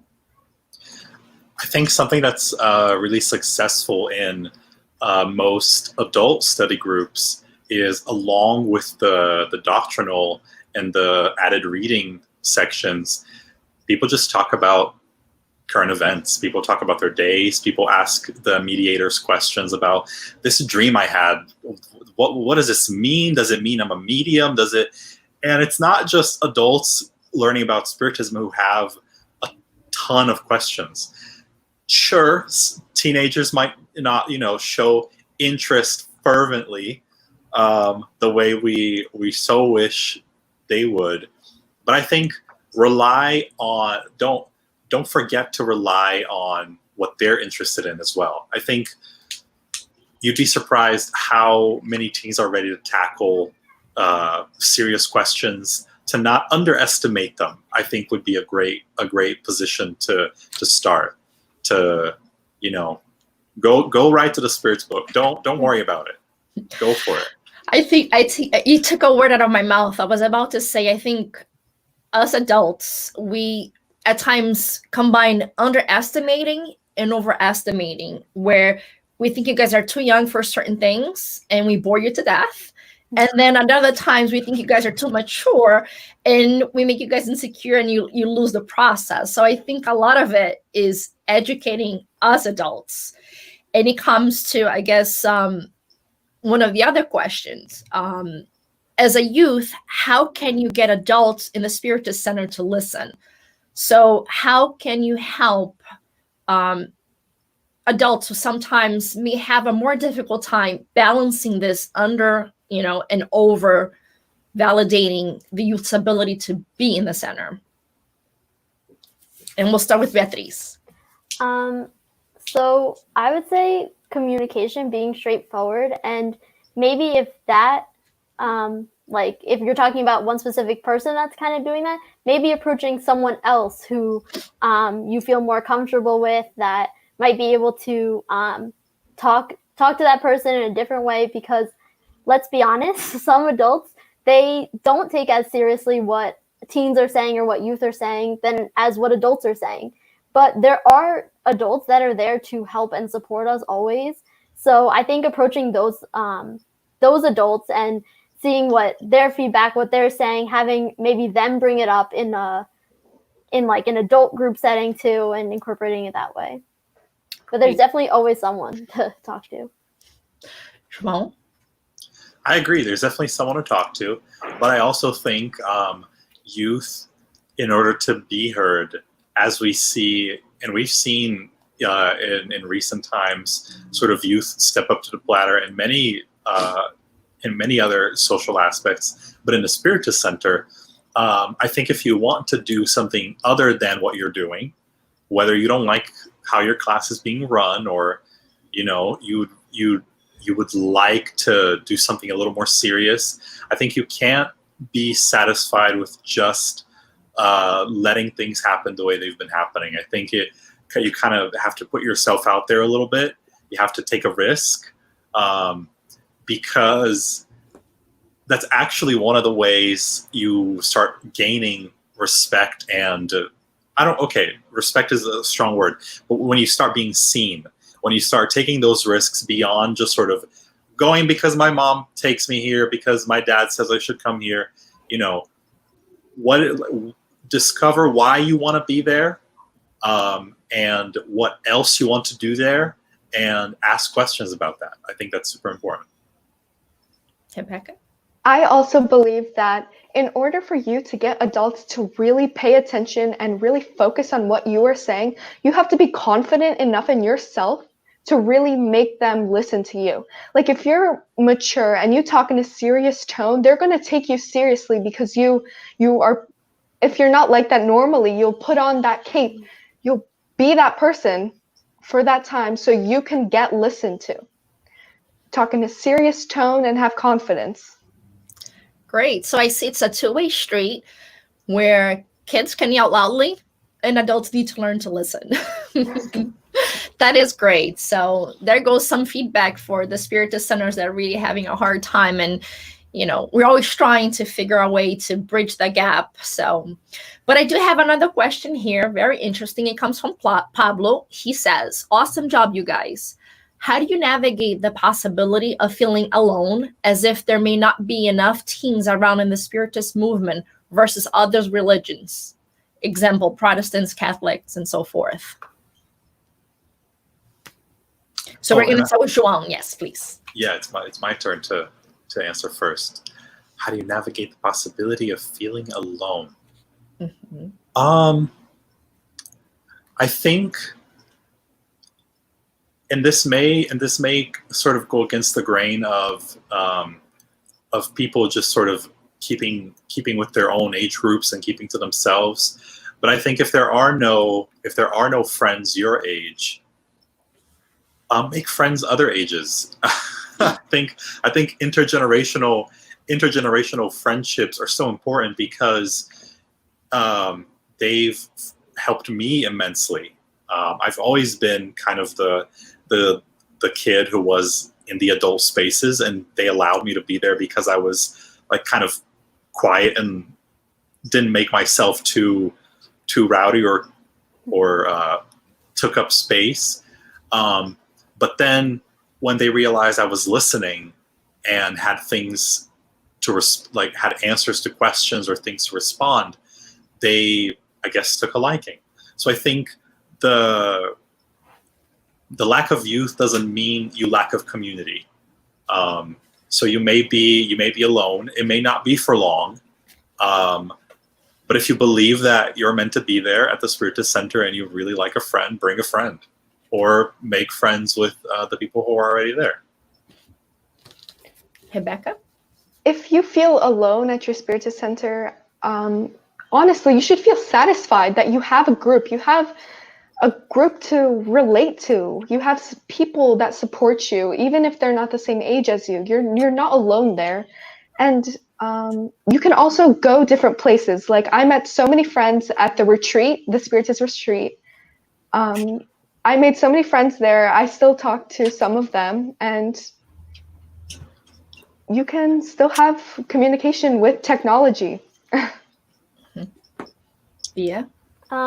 So I can definitely relate to that feeling in terms of like in my town, there are no other spiritists that I know of. I never went to school with spiritists, so I know that feeling of being like, oh, okay, I'm the only one that's a spiritist here. But one, we believe in what we believe in, right? We're studying this, and we believe in this, so stand strong with it, right? Stand firm of what you believe in. But also, yeah, like Rebecca was saying, reach out there virtually, right? Technology. We have a great way to reach out to other teens that even though there might not be Spiritist youth in your town, in your area, there are Spiritist youth in the United States that we can connect with. And I know for me, it was always a comfort to go to the center and have youth that were Spiritists, because that's where I connected with them about Spiritism. And it's okay if other people don't have that connection with you about Spiritism, but there are those teens that will connect to you. And again, not like Jerome said, not doesn't have to be just the teens, right? It could be kids a little younger than you, older than you. You will find a community, so don't feel like you're alone. Whatever the situation may be, you can definitely find people that have the same beliefs that you can talk to and know that you're not alone. Okay. Great feedback. Thank you. We have a few more minutes. I think we have 3 more minutes, so I'll pose one more question. And if you guys can give just pointers. It's another question by Naul Fonseca, but it's one as a Spiritist educator myself, and being in the movement, we wonder about a lot. And he asks, sometimes teens seem to be bored in the Spiritist classrooms all over the world. Do teens respond better to the use of technology in teaching situations, or should the teacher invest more in the personal relationships with teens? What works and does not work? So we have 3 minutes. If you guys could pick one thing that has helped to motivate you and one thing that was a challenge in the Spiritist education, so that we can leave with some tools on how to improve and maximize the work that we do with youth and teens in the movement. And we're going to start with Rebecca. What I think really helped me in my Spiritist Center was the personal relationship. Like going there, they know you by name. They're asking you, hey, how are you? They're really concerned for you. They're always there for you, teaching you specifically to your needs. So I would say the personal relationship is a very large aspect of that for me personally. And a challenge? A challenge would be really, I guess, the opposite. If you didn't have the personal relationship with your teacher, with whoever there, that would be a struggle, I would say. So really invest your time in each kid there. Mm-hmm. Okay. Bia? I second Rebecca on that. Definitely like that personal relationship, because I know when I go to my Spiritist Center that there's going to be a bunch of hugs and smiles and nice faces, and it's like another family that I have, a really big other family. So I think that relationship makes the center a more enjoyable space and makes teens want to go there even when they get to the point that they're not just quote unquote forced to go there. So I think having that community within the center is really important. And a challenge, sorry, I lost my challenge. Hey, if you can't find a challenge, you and your Spiritist Center are doing a great job. Oh, I remembered what I was going to say. One challenge I would say is that teens get to an age when they get stubborn.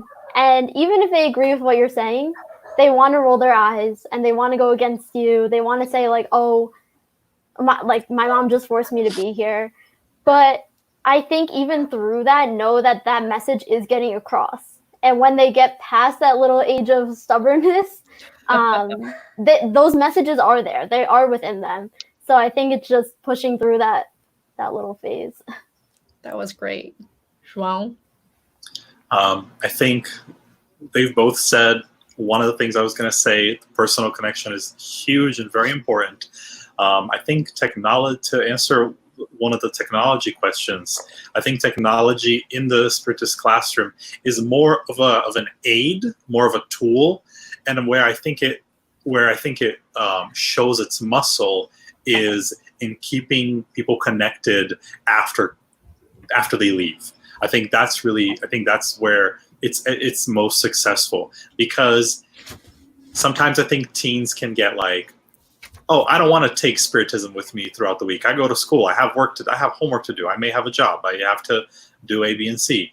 But like being connected to the people who they're going to see the next time they're there is, I think, huge for them. So technology to help them continue their connections beyond the classroom. Okay. Guys, there are not enough words for me to say, how grateful, how proud, how happy I am with the work you guys have done.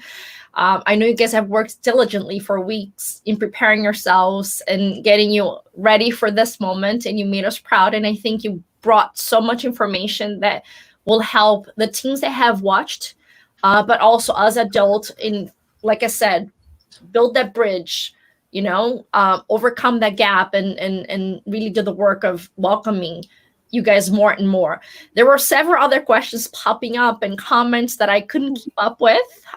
Technology is great, and I have my own challenge with it, but we did great. And I'm going to pass on now to Dan Assisi, who's going to finalize, but I want to leave my thank you and gratitude for the work that you guys have done today. Thank you. Thank you. Thank you so very much, Ligia. Thank you very much, Joao. Thank you, Rebecca. Thank you, Bia. You guys were incredible. It is truly a pleasure to hear and learn from you. Thank you so much for being here. All right, everyone, you have heard from them. And earlier this morning, we also had a chance to hear from Suzana Simoes making the statement, a powerful one, that it's time for us to move forward. Later on, we moved to talk to our friend Louise Lima about the importance of connecting spiritual and intellectual growth together so that humanity can progress. And just now, you experienced a great panel about youth and spirituality and technology in general. But best of all, through it all, we had you. We had you connected with us, being a part of this virtual event and this new experience that we're doing this year, as we could not hold this event as we normally do presentially. Thank you so very much for being here. We are truly touched that you have joined us in this experiment, interacted with us and our speakers, and we hope that you will continue to do so as the symposium will also continue tomorrow. We know times are very hard and very, very, very challenging with the pandemic going on, with the search for justice and equality that is popping up. And we also hope that you have found this opportunity to connect with us for a couple of hours as something that will reinvigorate your quest to look at everything from a spiritual perspective, to help us frame all these challenges and be uplifted by the progress that we are making, even if it seems that things are very chaotic right now. Thank you so very much for being with us. Tomorrow, when you join us at 9 a.m. Pacific and 12 or noon Eastern Time, whichever time zone you're in, we are going to continue this conversation with our friend Flavio Zanetti, talking about how we can leverage technology to share spiritual values, followed by a new activity at 10 a.m. Pacific Time, 1 p.m. Eastern Time, which we are calling Spiritism Ask Me Anything, when our friend Lygia Carvalho, Jussara Korngo, and myself will join you to answer your questions or any questions you may have about Spiritism. Really excited as well. If you have any questions about the programming in general, we want to remind you to visit www.spiritistsymposium.org or follow the United States Spiritist Federation page on Facebook. Thank you so very much for being here. Before we adjourn, I am Dan Assisi, sending you a virtual hug from California, where we would have hosted this. Please feel the warmth of appreciation and our ties of brotherhood from all the Spiritist groups in California, saying we wish you were here with us, but we feel that you're here virtually. Thank you so very much. With that, we're going to pass it back to our friend Ligia Carvalho, who did a fantastic job in the panel, to close us out with a prayer. Thank you. Thank you. Filled with immense joy and gratitude, we thank every single person. But ultimately, we thank the good spirits, our guardian angels, and everyone involved in this activity today. It has brought so much light and consolation and hope and the certainty that God is loving and that we are always protected and that we can always know that the best is to come for our spiritual growth and our betterment, bringing us peace and confidence in tomorrow. May we all leave today with a sense of lightness and carries us, bringing us hope and joy and allowing us to look at tomorrow with happiness,